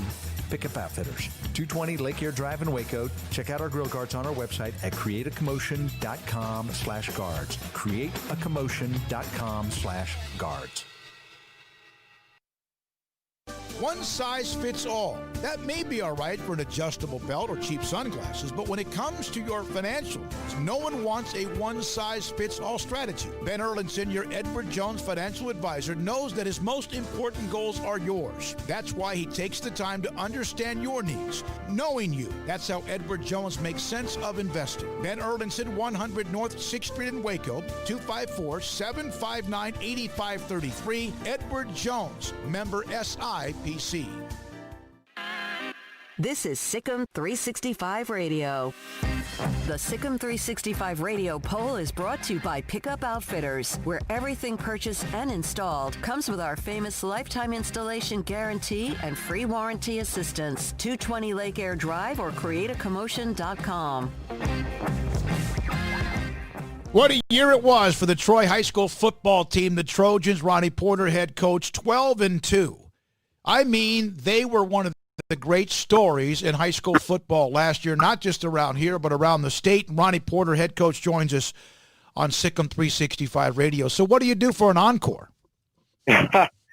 Well, I hopefully build from there. Unfinished business, kind of the going theme that we got going this year. So I guess work on trying to take another step forward. How much does a season like that help you build momentum into an off season where kids now know what they have to do to reach the goals that they want? Oh, it was huge. You know, we had probably our best off season going right up until spring break. You know, right until all this hit, we were setting records in the weight room and everything was going really well. But last week was kind of a boost from that because, you know, we had those several weeks off and we had a bunch of kids come in. You can tell that they've been working a little bit. So it was kind of exciting, kind of breath of fresh air to finally get out there and get back with the kids. Have the trash cans been in heavy rotation since they've returned to workouts, or did you guys come back in pretty good shape? I'd say pretty much in shape. I don't think we had any vomiting last week, honestly. So they came back in pretty good shape. Now I don't think the strength is still there, which that's one of the things that is big in my book, and what has given us some success, I think, is strength level. And so, but we'll get back there. You know, it'll be a work in progress. It's not all about him, but I think he's one of the most underappreciated, not by those who've played Troy or by Troy, Zach Robachick, and what he's done. If he was an inch or two taller, if he was a tenth of a whatever, which is a lot in a 40 time or whatever, I just think this young man is phenomenal. And I get coaches who ask me about him. I said, don't ask me. I'm not a talent evaluator. Go look at the film. Can you try to explain what are coaches in the college level telling you about your running back in Zach Robachick? I hadn't gotten a whole lot from it this year. Last year it was top-end speed, and so the kid worked extremely hard on trying to improve his top-end speed. I was really excited what he was going to be able to do in track. But, you know, that kind of got cut short. I think the very first, our only meet that we got to run in, he ran right at 11 in the 100, which was a definite improvement from last year. And I know for a fact after running in several meets, he'd be well into the 10s and the 100s. And so that would have been a spark, I think. It's hard to explain to coaches what his strength is. And, you know, his lower body strength is incredible. He's over a 400-pound squatter, and he just has incredible vision and can move on a dime. And a big chunk of that is his strength. You know, he's going to end up What do you think might happen? Ronnie, he's going to get an offer. He's going to get more than just offers. He's getting offers, but he's going to either walk on somewhere and make the team, and people are going to go, wait a minute, where did he come from? Or he's going to start somewhere, and don't you think that's going to be his story? I agree completely. He's going to be successful. Wherever he ends up, wherever he goes, he's going to be successful. He's just that kind of kid. That's what a lot of these coaches ask about character and things like that. Well, his character is exactly what you want. It's hard to answer those questions, but it's exactly what you want in a kid. He's a pleaser. He's a coach's kid. He's not necessarily a raw guy, but my goodness, he definitely sets the tone by example. Nearly 5,000 yards career rushing, 2,746 last year, followed up a year of 2,045 from the year before. Could he run, if you were dominant up, you got most of your offensive line back and him, and I know others again. It has to be others in your defense and special teams. But if you gave him the ball on every single carry, would that bother him? I don't think so. Now, if he had to play defense and he got the ball on every carry, it might bother him a little bit. Yeah. When it became cutting time towards the end of the year last year, he was on the defense, and so you could definitely tell whenever he had to play a little defense, he kind of got petered out towards the end. But he's that kind of kid. He's not going to question it. He's not going to think you're crazy for doing it. He's going to enjoy every second of it. We mentioned 12-2 and how the season ended, and it was gut-wrenching. Has that fueled the young men and even you and the coaching staff in the offseason? Oh, absolutely. It had the season coming to an end. Everybody's going to be disappointed except for the ones that are hoisting that trophy. And so I really, truly believe that our kids have that in their mindset that they want to go hoist that trophy. So it sparked a great off season. Like I was telling you before, it sparked a great off season up until March. And then almost every kid that we've got that we're counting on has been here for summer strength and conditioning. I still like to get a few more here, but almost everybody was here last week and excited and ready to roll, ready to get started. I am still in this day and age where people score 1,000 points and people think they do, it's still the game with Whitney. You had some huge wins last year. Was that one of the most amazing games to be a part of, that 9-7 win against, and they were so good. They had Devin Wilson. Coach Bird's got a hell of a team. Was that one of the more exhilarating type games you've been through, intense games you've been through? No, absolutely. If you'd have told me it ended that way, I'd have called you a liar. I really would have, because both teams had a lot offensively. Now they were thinking good defense. To limit Zach the way they did, they had a great scheme and they were good. They were good defensively, and it felt really good to have done just enough. Mm-hmm. Do you everything's okay? We talked about conditioning. You're back on campus. Your thoughts about what everyone's been through as you kind of lean towards the start of not just what's going on now, but high school football practices, you hope, in August in the season. Any concerns on your end? I just hope and pray that we get a normal season, that we get to start school on time and everything's as normal as it can be. Now I guess that's kind of far-fetched to think it's going to be completely normal, but yeah, I fear. I mean, you're going to be scared of what's going to happen. You just the unknown. You don't want to. I don't know. It's scary. We don't know. I mean, today the Cowboys and Texans, the reports that players had tested positive. We've seen college players showing up on campus. It's one of those things that you just kind of let every day go by. It's been the craziest, most unique 3 or 4 months in a long, long time. Ronnie, as always, I've loved what you've done there, how you built that program. Good luck. Thanks for your time, and appreciate you being a part of our show. Anytime, David. I appreciate you. Ronnie Porter, head coach at Troy. What a job he's done. You look up when Ronnie Porter started, he's been there a nice chunk since 2014, 5-5, 8-3. Took over Jay Siebert. They were 9-4 team, 8-3, 5-6, 3-7, and then 9-3, and then last year 12-2. Lost to Grandview, the eventual state champions, Grandview Zebras, in the quarterfinal round. When we come back, Arthur Rhodes. Been in baseball quite a bit. His thoughts about how baseball can't get this thing right. The former La Vega star next on SicEm365 Radio. Let Camille Johnson Realtors guide you seamlessly through the process of buying your dream home or selling your current one. Commercial, farm and ranch, or residential, Camille Johnson Realtors can smoothly and successfully lead you through any transaction with a team of 24 experienced agents who are excited about serving you. Camille Johnson Realtors services the entire greater Waco area. If you're in the market to buy or sell, contact Camille Johnson Realtors, 104 Midway Center in Woodway, or find them online at www.camillejohnson.com. Camille Johnson Realtors, elegant, charming, warm. Welcome home.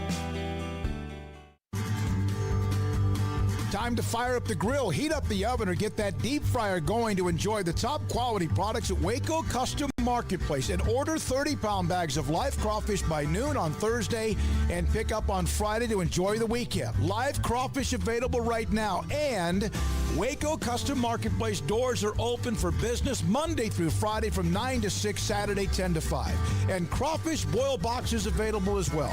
Make your order for live crawfish by noon on Thursday, pick up on Friday for the weekend. Waco Custom Marketplace, your home for fresh kolaches, cinnamon rolls, and baked bread daily. Butcher shop to cut your steaks the way you want. Fresh seafood, summer sausage, boudin, and house-cured and smoked bacon. Spices, seasonings, soup mixes, charcoal, and lighter fluid. Waco Custom Marketplace, doors open Monday through Friday, 9 to 6, Saturday 10 to 5, 425 Lake Air Drive, or WacoCustomMarketplace.com.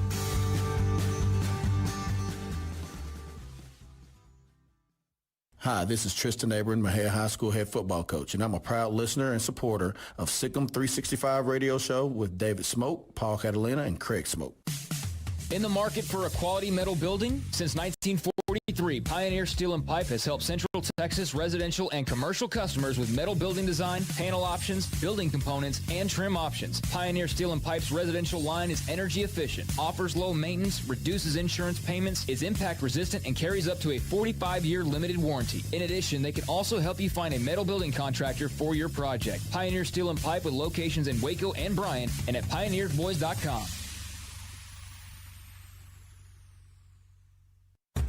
Dr. Kent Petty wants you to be the highest performance man you want to be. Are you sluggish, lack energy? Do you suffer from low sex drive? Petty Clinic Low T offers discounted comprehensive lab work to check on your various levels that can make a difference. It's not only time for you to be the man you want to be with higher energy and stamina and improved sex drive, but also the healthiest and high performance man. Screening for cardiac heart disease risk, EKG, cholesterol panel, blood pressure monitoring, testosterone or growth hormone deficiency, male infertility, hepatitis C, and prostate cancer screening. Petty Clinic Low T offers replacement therapy for testosterone or growth hormones, weight management therapy, and nutritional advice. It's not only time for you to be the man you want to be with higher energy, stamina, and improved sex drive, but the healthiest and highest performance man. PettyClinicLowT.com, PettyClinicLowT.com on Old Hewitt Road, just off Highway 84 in Woodward. PettyClinicLowT.com. This is SicEm365 Radio. Playing at the goal line. Brewer keeps it again. Touchdown, Baylor. The 5 o'clock hour is sponsored by Edward Jones Investments with financial advisor Brad Wilson. Investing is time and experience back to you and your money during today's changing times. Edward Jones, making sense of investing. Here's David Smoke, Paul Catalina, and Craig Smoke. Arthur Rhodes pitched in baseball, was drafted baseball debut with the Major League Baseball debut with the Orioles in 1991. La Vega product, back in Waco, plays a lot of golf. Love the guy. Fantastic to have him on the show on SicEm365 Radio. All-Star World Series champion as well. Arthur, thank you very much for being a part of the show today. It appears right now, and you were a part of that 94 season when baseball was shut down, it appears as if there's a really good chance baseball will not come back this year. What does that mean? How can they survive another one of those type years? I think they can survive one more year and survive. That's it, one more year. And if it happens again, I think a lot of fans going to be mad and not want to go to a game anymore. Arthur, the players are taking a hard line on the prorate, getting 100% of the prorated salaries, and the owners are trying to cut back and say they're going to lose too much money if they play games in empty stadiums. you've been in these battles with the owners before. Just from a player's perspective, what is it like to have to deal with all this and hear these things, and when you guys just want to play, but you want to play under, what's fair circumstances? Right. Like you said, I'd have been through it, and when I went through it, I was still young, and I had to learn from the veterans, and I learned it from the veterans, and they kept telling me, just say, hey, keep your head up, and this will go through real fast, and it'll go by fast in a couple months, and just keep working out. But now, what's going on right now is this coronavirus, and with the ownerships and with the players, and what they need to do is get all the top big players, veteran guys, and the owners need to sit down together and talk about this and try to get the season back going again. But if you try to play 40 games, then you might as well just wait till next season and start a whole 162 games. Arthur, you kind of references there. You said that you think baseball can last another year, but I mean, how concerned are you as a baseball man yourself about the popularity of the sport and where it kind of is in the hierarchy? I mean, it's still, to many people, America's pastime, but it's clear the NFL is the number one sport right now. How in danger, if at all, do you think the popularity of baseball is these days? I think it's in danger for a fact, man, because all the fans love baseball.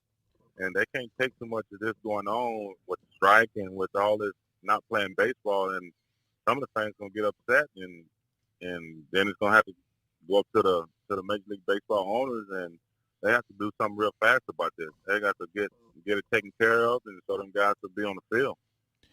What are your thoughts of what is going on right now? Because it seems like it's ping pong. Owners say this, players say that. It's part of negotiating. You've been there. You've been a part of that. But how come this is so difficult? I don't understand why they just can't get in a room, figure it out, go play the game. Right. I think for me, I think it's the owners don't want to pay the guys. They think they're losing money, but you still don't make your money when you open the gates and let all the fans back in. But just go out there and pay the guys, get them what they want, and they're going to go out there and produce. And if the big guys still, that's why all the big top guy names, one got the big contracts. That they're not going to play baseball for half of their salary. And I think that's the whole case all about is the guys don't want to pay half of their salary. Well, and there's so many other like smaller issues with the way that the labor agreement, Arthur, is that, so if you're a young guy and you want to get closer to a year of free agency and the league mandates a year and then the players decide not to show up, then you still have to wait another year to get your free agency. And, I can't imagine that the players, it's easy for them to negotiate just within their own ranks, is it? Right. It's just like you said, that labor agreement, if you're a rookie, you might as well don't sit out that 1 year because, well, not sit out, but you just got to hold on, wait till it all starts back up. Now, all the guys with the big top guys, they already got their multi-year contracts and they making their money. They not worrying about it. They just trying to help out the minor league guys and the young players in the big leagues too. Arthur, did you trust ownership when you were a player? I had to because I was young, but when I got my 10 years in, I did not trust him. How often? I'm not sure because I don't know exactly your contract situation. Did you ever go through arbitration? I went through arbitration with Baltimore one year, and I lost my arbitration. But arbitration is all about numbers, and your agent go in there, then he goes in there with the owner, and they talk bad about you. Your numbers wasn't good. You wasn't hitting. You wasn't producing. And so that's how arbitration works. Yeah, I've heard, Arthur, from a couple players that arbitration is the weirdest thing in the world. Like you said, they talk bad about you, and then you get a deal of like, can't wait to have you back. And then you got to think, well, I thought I can't get right-handers out. I thought, like, what? Yeah, that's how it works. But most arbitration is going to be through starting pitching, and some closers, and maybe some good setup guys. And all your hitters, they're going to win their arbitration because they're going to put up home runs, RBIs, and all that. arbitration is also where you go in, your agent goes in and says, we want this, which is going to be more than you made before because you've earned it. The team might say, we want to give Arthur this, which is going to be more than what you made before, but not quite as much, and yet it can be negative, right? Right. Even though you're going to get more out of it. Right. So when I went to my arbitration, I didn't go in there. I didn't want them to talk bad about me, but I said, go ahead. I told my agent, go in there, see what you can get, and then call me the next day, see what they say. And what did he tell you? Well, you didn't win your arbitration, so you gotta bust your tail in spring training and win a job. For the fan that's, go ahead, Craig. Go ahead. Go ahead and ask the question. For the fan, though, that looks at players, they look at pro athletes, and they realize and they see how much money is being made. What would you say to them? Because we've had players on this show, whatever sport, that might get bounced around 7, 8 different places over a career, and even though there's nice money made, it's just something maybe that the normal person cannot relate to. Yeah, like you said, if the big players are doing good, decent, the team might keep them. Now, if they struggle next year, they might want to send him down for a little bit, or they might want to trade him. But baseball is a crazy game, man. You can have one good year, then you look at it next year, you're not going to have an awesome year. But you always try to go out there and put your best game on the field and go out there and represent your fans, represent your team. You want to go out there and do good for the first 5 years of your career. Arthur, the Long Gone Summer special's been airing on ESPN. A lot of conversation about that. McGwire, Sosa, and the 98 home run race. What are your memories of that time period, especially from a pitcher's point of view, where you see the ball sailing out as much as it was back then and the big home run race? Just what are your memories of that stretch in Major League Baseball? Man, my memory is that you just hearing about Sammy Sosa and Mark McGwire just hitting home runs after home runs. And it's just when you have a game that day at home or when you're on the road, if Sammy hit a home run, they put it on the bulletin board. Sammy hit a home run. Then the next day, Mark McGwire hit a home run. So now it's got a tie. They tied up for home runs. They want to see that season, that year. They want to see who can hit many home runs out of Mark McGwire and Sammy Sosa. But you still, I don't know. I didn't get to face them, but I'm glad they did what they had to do, and I want baseball to come back just like that. Were you Team Sammy or Team McGwire or Team Bonds? Tell the truth, I liked all them guys, man. All them guys were great players, and I never put players down, man, because them players go out there, they out there playing for their families, and they out there playing for their hearts, and they want to play Major League Baseball. I never put no baseball players down, except for one. One? Yeah, one. Have you ever told us who that is? I might get in trouble. But it was on my earring situation when I was in Seattle. Okay. What did it? Was it some kind of was it something that offended you? Yeah, because I had my earrings on the whole time, the whole year, and once we get in the playoffs, he wanted me to take my earrings out. So I got mad, and I told him I was going to hit you right in your head, in your ear. And so I got thrown out of the game that I didn't get to throw one pitch. I'll spoil it so Arthur doesn't have to. It's Omar Vizquel. Oh, Omar Vizquel. Yeah, he was complaining about the sunlight bouncing off the earrings. Oh, my God. Yep. Omar's Vizquel's like a jockey for a horse. You would just that would be a contest. He's just a spray hitter anyway. That guy's a 240 hitter. He's a hell of a deep Gold Glove, maybe a Gold Glove. I like how Arthur says, I don't want to talk down to anybody. I reveal it, and then you guys start hammering him. Yeah, look, I'm on your side, Arthur. I'm with you, buddy. Team Arthur, yeah. Was it really was it well known as the mid-'90s and towards the late '90s that players were juiced? Was it just something that was even mentioned much, especially most of the time people thought about it as the hitters, but there were some pitchers that started to try to get an advantage as well. Was it just even part of the locker room discussion or clubhouse? No, it wasn't. It wasn't no. You never knew what them guys was doing in the clubhouse, man. Well, we knew, but like you said, you don't want to go out there and rat on nobody and want to tell on nobody on your teammates what if they doing steroids or not. But you let them guys do what they want to do. But like you said, back in the day, they let it go. They let it go. It wasn't a rule, Arthur. Yeah. I mean, that's the thing that boggles my mind about it. Like, Major League Baseball could have decided we don't want this anymore, but to say that, like, if it's all of a sudden against the rules when it hadn't been was silly to me. Like, that was just silly. Right. They didn't make a rule. It's their fault. Right. There wasn't no rules back in the days when I was playing in the 90s. There was no rules. They can do anything what you want to do. But now you're getting rules. You got to get tested. You got to get tested before you go on the field. Then you got to get tested again after the game. And so now you got to get tested. You got to get tested at home and in the off season. You played at La Vega, played at MCC, and then, of course, had the long career in baseball. You know how we are, where we are in this country today, and you've seen the last 2 or 3 weeks with a lot of discussion. Some people want to listen, some people don't.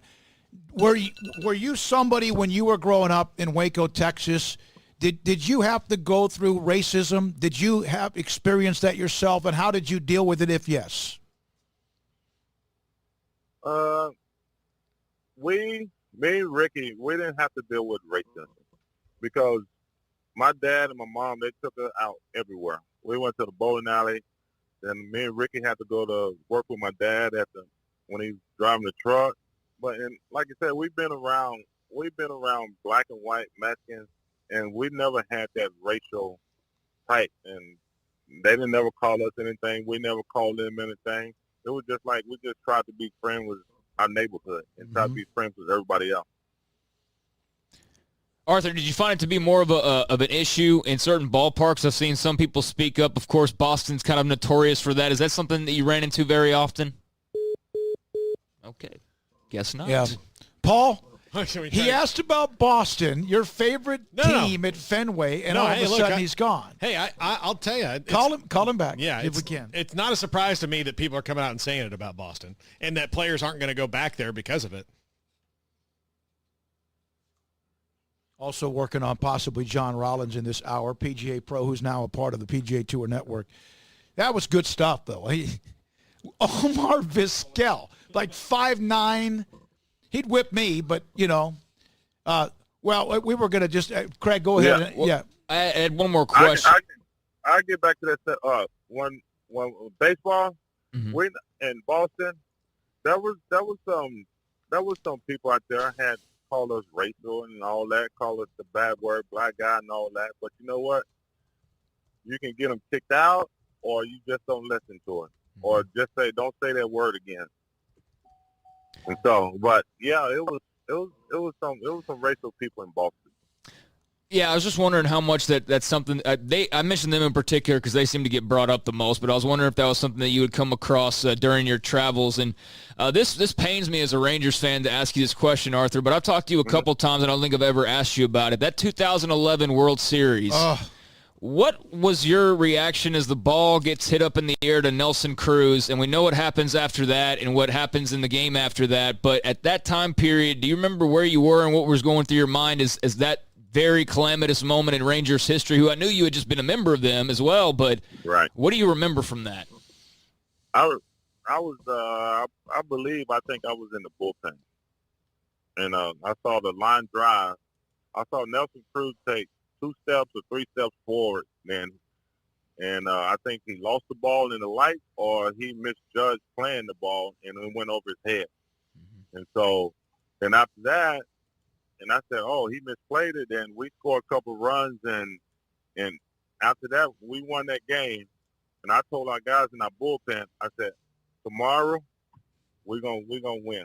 We're gonna win this World Series because they can't come back after that play right there when you mess up a fly ball. Man. Unfortunately, Arthur, you were right. Yeah, I love you. Congrats I love to you to death, but that broke my heart. I got to tell you that. That was. Hey, when I was with the Rangers, I love playing for the Rangers. I love playing for Washington. Texas Rangers is a great organization. But like you say, if you got a great bullpen, do not mess with it. If you got an awesome bullpen, you got 2 left-handers in the bullpen, keep them because left-handers going to take you everywhere. Left-handers going to do a lot of things for you. Me and Darren Oliver, we had that bullpen, but you know what? I guess they want to change the whole. They want to do something different, and so. But hey, I got an American League Championship ring and I got a World Series ring. Yeah. Your father's nickname was Cool. Brian Etheridge, who's one of the partners of SicEm365 Radio, he mentioned that his father drove with the same company with your father. Your father's nickname was Cool. Did you know that? I mean, I'm sure you did, right? Oh yeah, he still get called Cool. He still drive a truck. That's cool, man. Well, that's awesome. Hey, what's your handicap now? Minus what? What are you now in golf? I don't play every day like I used to anymore, but I'm about 11, 10 or 11. Oh, don't say that. You know you're like a 4. You know that. You got that. You're sandbagging for those tournaments, man. You can't be doing that. I can say that on the radio because I'm away from you. I can't say that in front of you. Hey, man. I'm about a 5 or 6. Yeah, that's what I thought. Okay, that's really good. Thanks for your time, Arthur. We appreciate it. Have a great day. I appreciate it. I appreciate it, guys. Thank you. Arthur Rhodes, La Vega, Ricky, of course, great family. Yeah. La Vega, MCC, and God. Leon on the Riverbend Liquor and Wine text line on Craig's bringing up the 2011. He just broke my heart again. Well, I mean, he was there. I'd be interested, I was interested to hear his viewpoint. I mean, as a guy's in that game, he was a member of the team who ended up losing. So like he said, he got an ALC championship ring and a World Series with a different team. I think that's pretty awesome. And to have been a part of that team and then to be on the opposite side and to witness that historic moment in baseball, because that was an historic moment in baseball. I mean, that was the worst moment in Rangers history, without a doubt. But, I mean, he said it himself. As soon as Nelson Cruz misjudged that ball, and I know a lot of people blame Neftali Feliz or whatever, but that was a catchable ball. And Nelson Cruz whiffed on it, and the rest is history. And I don't think I'll ever live that down. I'll still never know why they don't make a defensive replacement for him. I understand that you got it, but if you're winning the game, which they were winning the game, right? I think you need to take his bat out of the lineup and get somebody in there who's going to for sure catch every ball. Because it's not like it was just that day. You think about great outfielders. Right. It's not like Ken Griffey Jr. just missed a ball. Mm-hmm. Not everybody's perfect, but that was. I mean, he was not fleet of foot out there. Josh, he was on fire at the plate, dude. He's still hitting home runs, crushing it. 817 from Josh. Until the Rangers win a World Series, mentioning that series will always be too soon for me. Sure. And I was in front of the television, not on my knees. Neftali Feliz, he's a strike away. The Rangers, Hamilton, they were really good in front of the television, almost just screaming at the TV for a strike. Think about it. The ball hit on the ground. The ball hits 5 feet to the left. Strike him out. And Neftali was never the same. He's never been the same since that night. And most haven't. But, look, the Mavericks, I never thought there was going to be a time when the lowly Mavericks ever won a world championship in the NBA. And they got to that point, and, of course, they get beat by Dwayne Wade in the Heat. And I thought, wow, it's just never going to happen again. And fortunately, it just took but a few years for them to get that championship. But the Rangers have never even come close since. They haven't even sniffed it. They've been to the playoffs a couple times, but they don't get out of the first round. So to have those 2 years and the runs that they had and to come up short, I can deal with the Giants series because the Giants just beat the dog mess out of them. But that Cardinals series, they should have won that dadgum game and that title, and I don't know that I'll ever see them win a World Series ever. Yeah. I mean, that was as close as that was a matter of feet from winning a World Series championship. Nelly's glove and that baseball. That's as close as you can get to winning a championship and not win one. From John 11 Waterfields on Twitter, he's the one that said, I don't think you guys are being fair to Zeke. We discussed that. He goes, appreciate you sharing my opinion. I usually don't get to listen live, so it's great to be a part of the discussion. I disagree with you all about 75% of the time, but love that you're on, sharing your thoughts with us fans.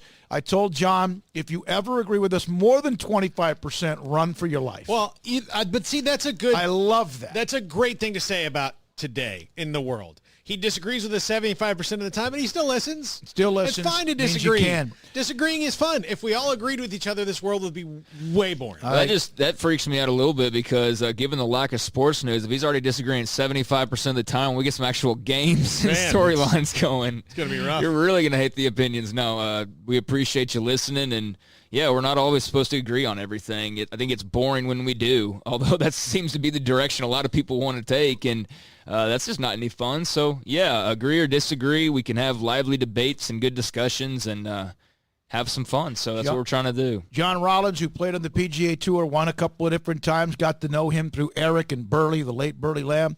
He's at a charity event. He's not going to be able to break away, but that's okay. We'll get him on before one of the majors. He's a player who's become an analyst with those headsets and walks the course and whatever with McIlroy the first couple of days. He just said he just can't make it. And Florida State continues to dominate the PGA Tour. Yeah, with Daniel Berger.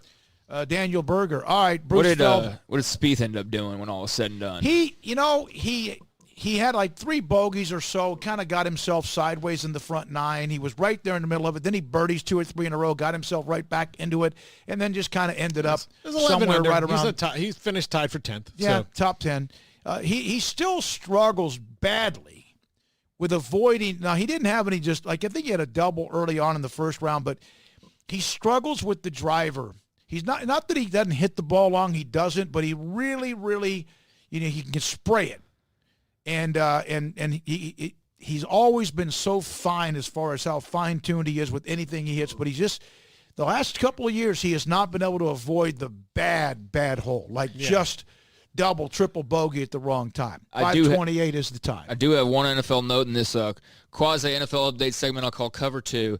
Kyle Shanahan, 49ers head coach, has been rewarded with a new 6-year deal through 2025. Wow. He's a great young coach. That makes all the sense in the world. All right, there you go. There we go. As one of the stories that's kind of been around this afternoon, Cowboys, this is the report by Tom Pelissero. The Cowboys had, apparently there's a report or two from those who cover the Cowboys, 5 players or so tested positive, including Zeke Elliott. His name's the one that gets attached. Houston Texans as well had positive test. Todd Archer earlier on the show, because Zeke tweeted out about my agent just confirmed the story. And Todd's like, I haven't heard anything from him. So it's not like I called up and said, does Zeke have coronavirus? This is something that's been out there for a couple of months, but it's official now. Now, finally, even though Mac Rhodes, we had so much fun with it, I can't wait for him tomorrow at 4:20. Hey, so when's that game? Finally, it's official, although it's been out there for 2 months. Baylor-Ole Miss will be on Sunday of Labor Day weekend. I think it's September the 6th. No time. It's interesting. So it's official. It's a night game. And then you see everyone. What time? It's going to be probably 6 or 7 o'clock. It's probably going to be what time they kick off. It's not going to be at 4. It won't be at 9. I'll be giving a TED Talk on how college football kickoff times work and how that stresses out people in broadcasting. That Baylor, Baylor athletes returned to campus today. I think I told you it was like around 20 as they. What's that onboarding? Is that what you were talking about? Well, I mean, Mac Rhodes laid it all out. He didn't exactly give us the day by day, but yeah, pretty much 20 guys to 25 guys every day for 4 days. So I guess that's starting today because we never really clarified on like what day that was starting. And then there were guys that were already kind of around town, I think, that were just already living here. So they already had some guys that were kind of around, I guess, and I'm not sure how he can clear a lot of that up. But it's good that they're getting these guys back on campus and at least getting things started up, and the coaches will be able to get around the players some. Obviously, it's not going to be what it normally is. They're not going to be hugging a bunch and going around player to player and all that. Big meeting rooms. They're going to have to change some things up there. But it is good news that they're getting back. And on Ole Miss, I mean, talk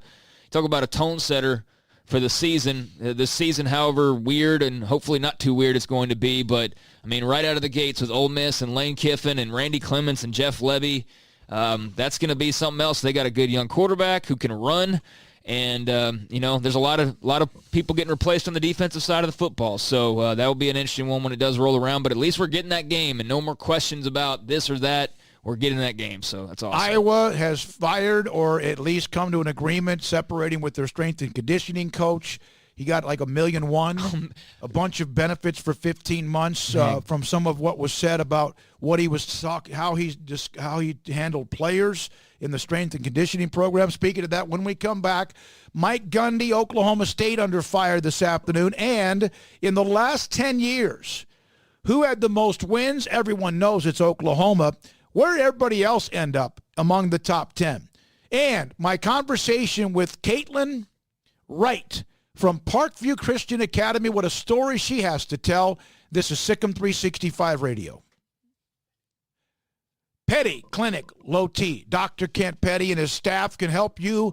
If your testosterone levels are too low, he can increase them. How do you find out? Well, you have blood work. How do you do that? You call Petty Clinic Low T, or you get online, contact them there, is staff at Petty Clinic Low T. And if your testosterone levels are too low, you find that out because you get blood work done. Blood work done, they'll set that up for you and also help you with discounted blood work rate. Get the results back. Get the lab work back. Your testosterone levels are too low. Dr. Kent Petty can put you in a program to increase your testosterone levels so you can be the high-performance man that you want to be. Perhaps energy, sex drive, all of the above. You say, I'm too young for that? You never know. So why not get discounted lab work, check your levels, and if your testosterone levels are too low, he can put you in a program to increase them. PettyClinicLowT.com, PettyClinicLowT.com.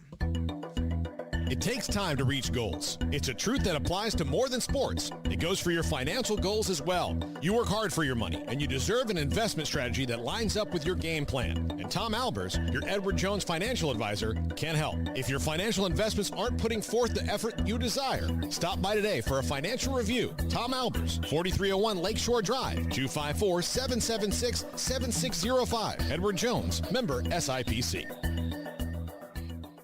Do you or your kids get nervous about going to the dentist? Stonewood Dental, Dr. Steve Childress, he can help. I've spent a career taking care of patients who as children had bad experiences, and now they're adults that hate going to the dentist. If I get a kid at 3 years old and they come every 6 months and it's a happy experience, it's normal for them. Now they have an accident at 6 or 7 or 8 at school. Now they have a broken tooth or a trauma, and they have to come here. They're used to lights, they're used to water in their mouth, they're used to experience, they already trust us. It's amazing what we can do with that kid without it being a negative thing. But if I see a 6 or 7 or 8 year old that's never been to the dentist, and now they have a trauma or an unfortunate unexpected toothache, it's harder to do that for that kid and it not be somewhat of a negative experience. So bottom line is I try to teach kids and adults and teenagers and everybody the way I'd want my family treated, which is where it's a necessary part of life. You just take care of it. It doesn't have to be that big a deal. Learn more, stonewood-dental.com. Texas board-certified personal injury trial lawyer and Baylor alum David Willis and Baylor alum Parker Willis are ready to help if you or a loved one has been wrongfully injured in an auto accident, SUV rollover, industrial accident, 18-wheeler crash, or were seriously injured by a defective product or recalled drug. Call them for a confidential and free case consultation at 1-800-GOT-HURT or visit them at texastriallawyer.com, principal office in Houston, Texas.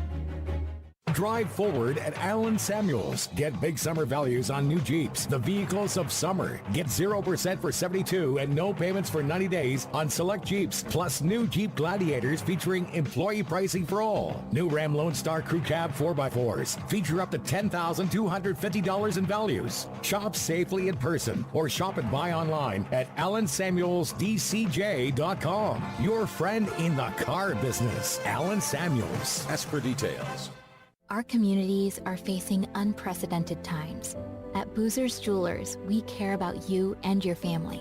If you're like me, your home has unwanted or unused jewelry lying around. They can have value, and that means we can turn that jewelry into instant cash. This is a great way to get the most value from your unwanted jewelry. At Boozer's Jewelers, we buy all kinds of unused jewelry. So give us a call and let us give you peace of mind and cash for your unwanted or unused jewelry. At Ideal MRI, we feel blessed to be a part of the Waco community. We're a small family business right here in Central Texas, and our goal is to bring down the cost of healthcare while maintaining high quality.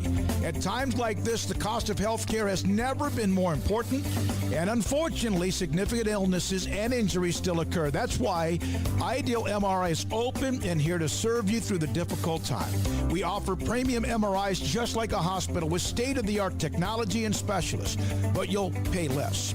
Sometimes thousands of dollars less, whether you're using insurance or not. At Ideal MRI, we accept most insurance, and there are no hidden costs, even offering financing if that's needed. Everything included in the price, and you'll not get something as a surprise in the mail later on. If you need an MRI, ask your doctor about Ideal MRI. They'll know. You can schedule an appointment safely from home online in minutes at idealmri.com or give us a call, 833-IDEAL-MRI, idealmri.com.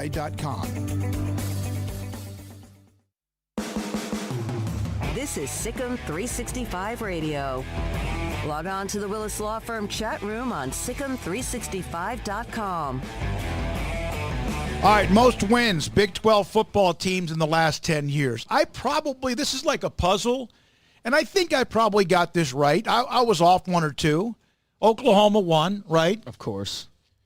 Baylor 4 behind TCU. The 1-11 season threw everything off for them, but still, that's a hell of a career. That's a great decade. I think that's okay. So who's number 2? I guess Oklahoma State 90. Oklahoma is 109. Yeah. Oklahoma State 93. That's 1.6 more wins per year. By the way, more players for a decade chiming in on Mike Gundy. Yeah, a lot more. We're going to get into that in a minute. Oklahoma State, an automatic loss pretty much every year to Oklahoma, so they automatically lose one there.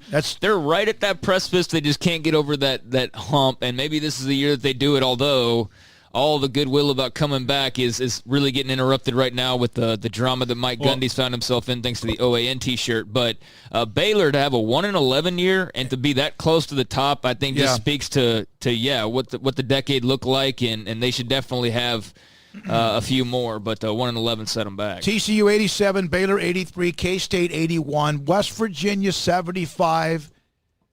Texas 7th with 71 wins. Wow. And it's been a really hard decade for them. I would not pick them that low, though. If you were to, as average as they've been a lot, did have 10 wins, 2 years ago? Mm-hmm. Got close to it last year. So I'm actually kind of surprised by that. Then Texas Tech 60, Iowa State 51, then KU 21. Now, there was also something put out. 21. How much? 51 to 21 was between the 9th and 10th spot. Yeah. So 30 games below the worst team in the Big 12. Year. Wow. Now, Baylor had a player sign a free agent contract with Toronto. Paul, Mac Mueller, signed with Toronto, outfielder. That's the second player because obviously the young man who was drafted just went blank. Nick Lofton was drafted. Here's a direct message I received from Stephen Vaughn, who listens to the show. And then we got an interview that's an interesting interview with a young lady that signed to play volleyball at Arlington Baptist University. It's a very small school, but it's a great story behind it. From Stephen, Smokey, when Coach Aranda was hired as a head coach, I was skeptical. A move of this much splash, hiring the defensive coordinator of the national champions, but also the highest paid assistant coach in college football. I thought about how much I had trusted the process. And being honest, I thought Aranda was just on the ladder to the next big job. As the days have passed, and with every new opportunity I've heard him speak, even though there haven't been many, he's won me over. It's who he is. The same way when I fell in love with trusting the process. Whether it's 8-4 or 4-8 or anywhere above or below, the coaching staff looks like a winner.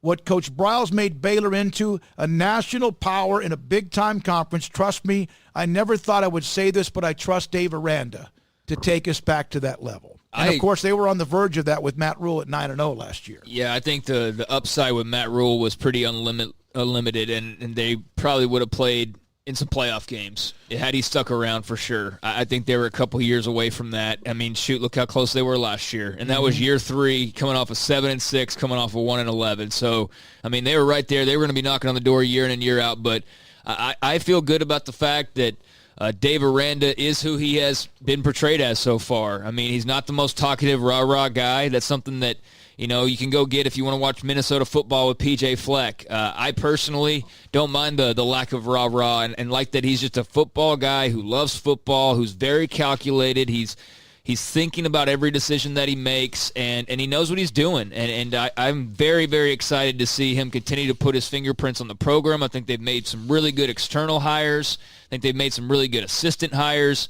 And now we just want to see what the football actually looks like. But I have great faith in Dave Aranda, and I don't think it's going to be as hard to trust as it was for Matt Rule and people early on.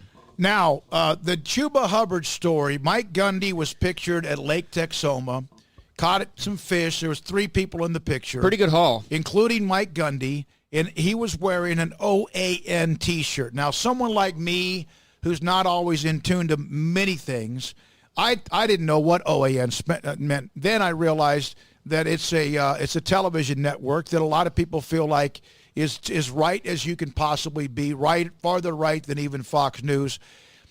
We had Deontay on about this, like know who's in the room. Yeah. And Chuba Hubbard has fired off that he's not going to do anything with Oklahoma State until things change.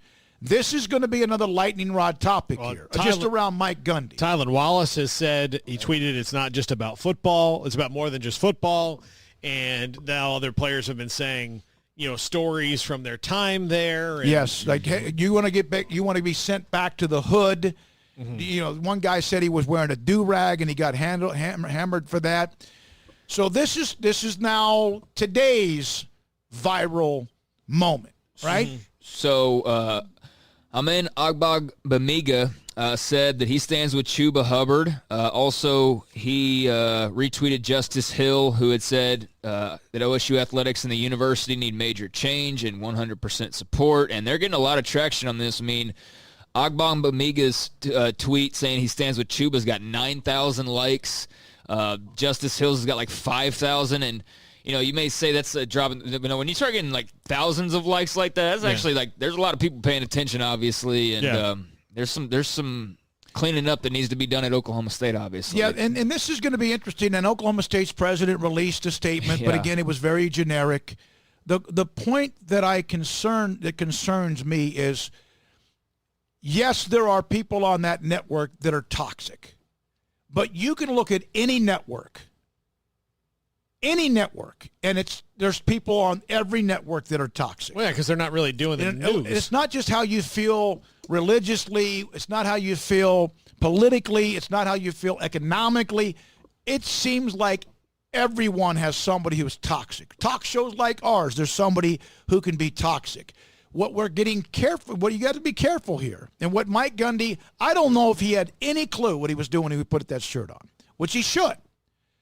But how close are we now to censoring only one side of anything? Well, that's what gets scary about all this, is that you can push and push and push in both directions, and eventually. So what do you want? You want never just don't say anything. You can't say that, and then we have the time in the country in World War I where we had the Sedition Act, where you couldn't print anything against the government, which is against the Constitution. It's like the New York Times took down an editorial. What was it like in the last week? Because because some of the writers. Well, it was he was calling people to arms to fight back against protesters. So yeah, I understand. But it was an opinion piece. It's an opinion piece. That's right. And the New York Times also published a Hitler letter back in the 1930s, 40s. Actually published Adolf Hitler prior to World War II in their newspaper and gave him a platform. So, I mean, that's one of the most hypocritical publications in the entire country. Exactly, but because it was that particular article, I've seen things written in the New York Times that make my stomach turn. Right. But they got printed. Just say what you're trying to say, which is that you feel that it's swinging too far in one direction. What I'm saying is we all need to be better. My point is we're getting close to the point now where we're digging into people's histories, everything they've ever said. And now if you say anything that right now is currently, that's not a part of what the changes in America, you get blasted for that. I know how I feel about America. I know how I feel about racism. I know how I feel. It sucks. But the point is we're getting close now with what seems to be the landslide one direction. Right. Okay, statement from Oklahoma State Athletic Director Mike Holder.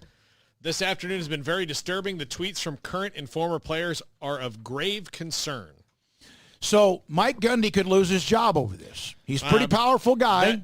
That sounds like the first part of we've decided that Mike Gundy is not going to be the coach anymore. So there's always been kind of a back and forth. Go ahead. So go ahead. I know what you're saying, But in this particular case of what we're talking about with Mike Gundy, I'll just say again that regardless of how you feel about the country and censorship and the direction that we're going, and so much of this is based off social media, which is a drop in the bucket anyways, but that's what we base everything off of for some reason now, even though, again, it's like a small percentage of the actual real life that we're in. The main thing to me with this, rather than the direction of the country and all that, is there's clearly a backstory to Mike Gundy. And that's why this is not just about a shirt. This is not censorship and, oh my gosh, he's wearing an OAN shirt. It is on the surface, but it's clear that the shirt's not the main issue. The shirt is the tipping point. He's brought up OAN before in April. How come they didn't have the backlash then? There was. I do remember reading. Well, why did they let it go? Why didn't they continue with it? When I say they, those who were critical of him. I don't know. I'm just reading an awful lot from various players who are either still in the program or not in the program who are hinting and outright saying things that apparently have been said. So, again, my thing is that clearly he's had some issues of some sort that ruffled their feathers in the past. If you want to get into whether they should start off, publicly saying something rather than calling him privately, yeah, I mean, that's a different argument. But this isn't about the stupid T-shirt. The T-shirt is now allowing guys who are maybe feeling a lot more empowered about what's going on. It's striking them differently, and it's the tipping point to them finally saying, you know what, it's time to unmask all this other stuff that's been bothering us. And whether that's right or wrong, do it before the T-shirt's worn, though. If there's something maybe they didn't wrong, feel comfortable doing it. Well, I mean, you're right. And players have. Is there going to be a player at some point that when a coach wears an MSNBC T-shirt, I'm just trying to go as far left as I can, someone that wears a T-shirt like that they're going to say, I'm not playing for that guy? Does he have a history of saying things that maybe bothered them? I think MSNBC has had people who have said things that have been horrible before. If the coach, you're getting caught up on networks. I'm saying the OAN thing is not the issue as much as it is the other stuff that clearly bothered them. If a coach had been doing things that clearly bothered the players and they sat back because they weren't really all that empowered, and then they feel a certain way about a certain movement, and let's say MSNBC is known as a network that is in, direct conflict with their beliefs or is known to be, whether stereotypically or not, then that sets them off and gets into the other issues that they had. So if MSNBC was an issue and the views that they have were an issue for players, and then they see Mike Gundy wearing it, then maybe it would have been that way. I understand what you're saying about the OAN and the T-shirt and getting caught up on that, censorship of a channel and everything, but this is clearly so not about the channel. It's clearly about Mike Gundy's actions before today. Matt in D.C., if stories keep coming out about Gundy, I could see them firing him. Okay. Oklahoma State. Okay, and so would he get fired based off of this T-shirt? No, it's clearly other stuff. And players now feel that they have a voice more than they have before. Yes. Like the last 3 weeks has made people... If I was a player and a coach told me I'm going to send you back to the hood, I say something then. Yeah. Yeah, and maybe they did, or maybe it fell on deaf ears. Now they're in a position where people have to listen to them. Why weren't they in a position 2 weeks ago when George Floyd was murdered? Why wouldn't that have? Well, I mean, things have changed a lot in the last 2 weeks, Smokey. I know. Really I'm saying is that we saw others jump and say things. Yeah. But that's not even what they're talking about, though. I mean, that's a completely separate thing. And like, I've said the word empowered now a couple times, and Paul's thrown it in there as well. I mean, they have a platform that's different than the platform they were standing on 2 weeks ago because of George Floyd. There were a lot of athletes saying things. Did we care if the University of Texas athletes 4 weeks ago would have come out and started complaining about the eyes of Texas? Maybe a few people, but would nearly as many people have reacted as they did last week when that happened? No. Absolutely not. Would that have been on the table as something to do away with 5 weeks ago? No. You know why? Because it's been talked about previously. It's been brought up, and nobody did jack squat about it, but now it's being brought up at a different time with different voices being heard that are stronger now, and so it is different. So this is different than responding versus if they would have done something 5 weeks ago and said, oh, well, they got a problem with a T-shirt. I'll shut up and go play football or whatever. Now, they don't have to shut up. They can say whatever they want to. They being the players who have an issue with it. So, again, this is clearly something that is not a one-off thing with Mike Gundy. He's got some issues with his players where they now finally feel comfortable enough to say something about it, and not just say something and get drowned out, but say something and have people actually have their backs and go, you know what, maybe this is something we need to look into. And so the empowerment is much different right now. That's the biggest thing. All right. Deontay wanted to say something. Yeah, so there is a video that's kind of going around right now after the picture of Gundy, And there's a video of it's from a Timothy Burke. He's verified. Yeah, he's a reporter of some sort. Right. And his tweet says, "It seems a lot of you don't quite understand why a major college football coach promoting OAN is a problem." And then under that it says, "OAN says Black Lives Matter is a farce." So okay, that pretty much sums it up. I haven't watched this particular video, but it's a clip from the network. So I would imagine, obviously, that's why this is. I'd never big. heard of him because I guess I'm just so. No, I don't I've watch never him. watched a I single. don't even know what channel. I hadn't heard of him before today either. Yeah. All right, we have one thing we have to get to before. Great discussion. We have one thing we need to get to. This is a young lady. Her name is Caitlin Wright. Everyone understands how much we love the student athlete, not just the athlete, but the word student athlete of the term. Academic All-Stars, we had our team released on May the 1st. So I get this from Josh Hayes at Parkview Christian Academy. So Caitlin Wright was a valedictorian. She's a junior. She graduated in 3 years. She's the third valedictorian in the family. And she signed today with Arlington Baptist University. Not a big program. It's volleyball. Most everything's been done, right? So I got this tip, and I didn't know if I was going to be able to have a chance to get over there. And I said, you know what? Why not? Because the part to me is not her signing with Arkansas Baptist. The part is she's a junior. She technically is a senior because she's graduated, but she did this in 3 years. I had a couple of minutes today as she signed with Arkansas Baptist University. Caitlin Wright with Parkview Christian Academy with me on SicEm365 Radio. Arlington Baptist University, you signed. Most everybody has already signed, but everything was delayed because of COVID and stuff. So what was today? What did it mean to you? I was excited. I'm excited to be able to have this opportunity to play ABU and continue my education. So what's it been like these last few months, having to wait through shutdowns, cancellations, suspensions, postponements? A lot of nerves. I didn't exactly know what my future held, and I wasn't sure where I was going to college or if I'd be playing volleyball, but whenever I got that acceptance letter and the letter to sign, I was super excited. All right, I need to also brag about the family. Margie and Tom, your mom and dad, and so you're the third daughter who has been a valedictorian. Yes, sir. One's a nurse at Providence. Another one is in college, getting her doctorate. And here you are about to go into college. Just the overall tradition of the family and what that meant and how much did that, like you had some big shoes to fill. Yes, sir. I for sure did have some big shoes to fill. It was also nervous as well because, those shoes were big and valedictorian. They both had valedictorian. They were both super successful. So that was what I wanted to reach for. All right, so now you have this opportunity, and hopefully things start on time. You get a chance to take a deep breath? You're going to go enroll during the summer? What are your plans? I'm going for the fall semester to play volleyball and continue my education. Okay. Now, this is a big deal because this is a small school. Not a lot of students have probably gotten scholarships to go play college. So what does this mean to you, and what kind of standard have you set for other student athletes in the future? I was super excited about the opportunity to continue playing, and I would just like to tell all my friends that hard work will get you anywhere. But that's not even the story. I buried the lead. The lead is you're a valedictorian. You just signed a scholarship to play at Arlington Baptist to play volleyball, and you're a junior, technically third year of high school. You graduated in 3 years, and the valedictorian in 3 years. How? Like I said, I had a lot of hard work and motivation.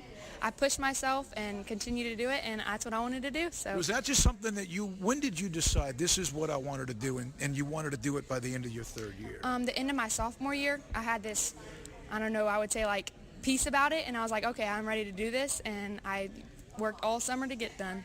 Congratulations. Thank you. Caitlin Wright again with us, Parkview Christian Academy, going to Arlington Baptist University to play volleyball. SicEm365 Radio. So that's Caitlin Wright. 3 years, she, as a sophomore, realized kind of where she was. She goes, what the heck, I'll go ahead and try to finish it up. And after her junior or third year, she's the senior and valedictorian. Pretty amazing story. Tom Wright, father, Margie, her mother were there. A pretty good deal. Thanks to Josh Hayes for inviting me out. Appreciate that very, very much. In fact, there was also, this is interesting because the defensive coordinator, Adam Mahar, and I hope Adam Mayer was there. He goes, by the way, Smokey, good to know you guys are on SicEm365. I did not quite know that. That is something that we have to do even more, spread the word. He goes, I'm just the defensive coordinator, boys basketball coach. And I said, there's no such thing as just the defensive coordinator. I had a chance to meet Adam. The first thing he asked me to do was bring him some chili. He didn't care about the show. No. He was only worried. Will he listen if you bring him some chili? About the chili. That's all he wanted. It's a pricey dish to make. It is. We let Deontay down. Deontay, were we like 5, 6, 4? What were we at? Guess number? Yeah. 8. 8. God, we can't do anything right. So I just wanted to bring up one thing on Gundy. You had mentioned that one particular quote before we go out of here from their AD Mike Holder, which when you read it, I heard it and it sounded not promising. But then when I actually read it for myself, it really doesn't sound promising. The whole this afternoon has been very disturbing. The tweets from the current and former players are of grave concern, that being his exact quote. And Barry Trammell, who's a longtime Oklahoma newspaper writer, covering Sooners and Cowboys for decades, he just said apparently on radio that he would not be surprised if Gundy doesn't make it through the weekend. So on that, I would say I agree. If he's fired over a T-shirt, I mean, this is going to be a real interesting sort of debate dilemma. And I don't know how much of a debate it'll be because it seems like there is one side that's going to drown out the side that would try to put up an argument for Gundy, and that's because that's been evident so far in the responses. It's 90-10. There are a few people chiming in going, over a T-shirt and blah, blah, blah, but I mean, that's whether you agree with it or disagree, that's today's world. That's what has to be, and I think that's what our debate was. Is this because of the T-shirt? Right. Or is this because of something else that's going on? And that's what Oklahoma State needs to find out. Was the T-shirt the match? Yeah, yes. The T-shirt was it appears as if it was. Yeah. And that's what I'm maintaining. That's what I think. Yeah, because honestly, if it was just about the T-shirt, Mike Gundy could have this cleared up in about 2 days. Like, look, guys, I like the station. He can work it out with his players. I'm surprised if some of this stuff has been going on, though, with the transfer portal that we haven't seen some bigger names jump into there. Right. Because a lot of the guys that have transferred from Oklahoma State, it's not Chuba Hubbard, it's not Tylan Wallace, it's not those guys. They came back, and so I think that's something that does, to what Smokey was saying, I think that does need to be answered. If it's so miserable, then why did you guys come back? You could have been in the NFL already with millions in your bank accounts. So, there's a lot that needs to get sorted out with this and cleared up before, any big decisions are made, although Oklahoma State's kind of reacting in one of those, wouldn't be surprising if they wouldn't have made a rash decision type of things right now. Yeah, what a day. Always something different. Okay, we don't have time. Do we have time? Let's start off. You've got Todd Archer, 30 seconds. ESPN. Thank you, Todd. We appreciate you. Also, thanks to Jason Glenn from Klein Oak, Ronnie Porter from Troy, and Toby Foreman of Shoemaker. Thanks as well to Craig Ludwig, former Stars defenseman. No one-trick ponies over here, baby. No, he was 20-plus minutes of NHL talk. He actually sent me a text back when I said thank you with a beer mug. That's so. I say. And also, how about David Tyree now? What a great story he is, a former Giant.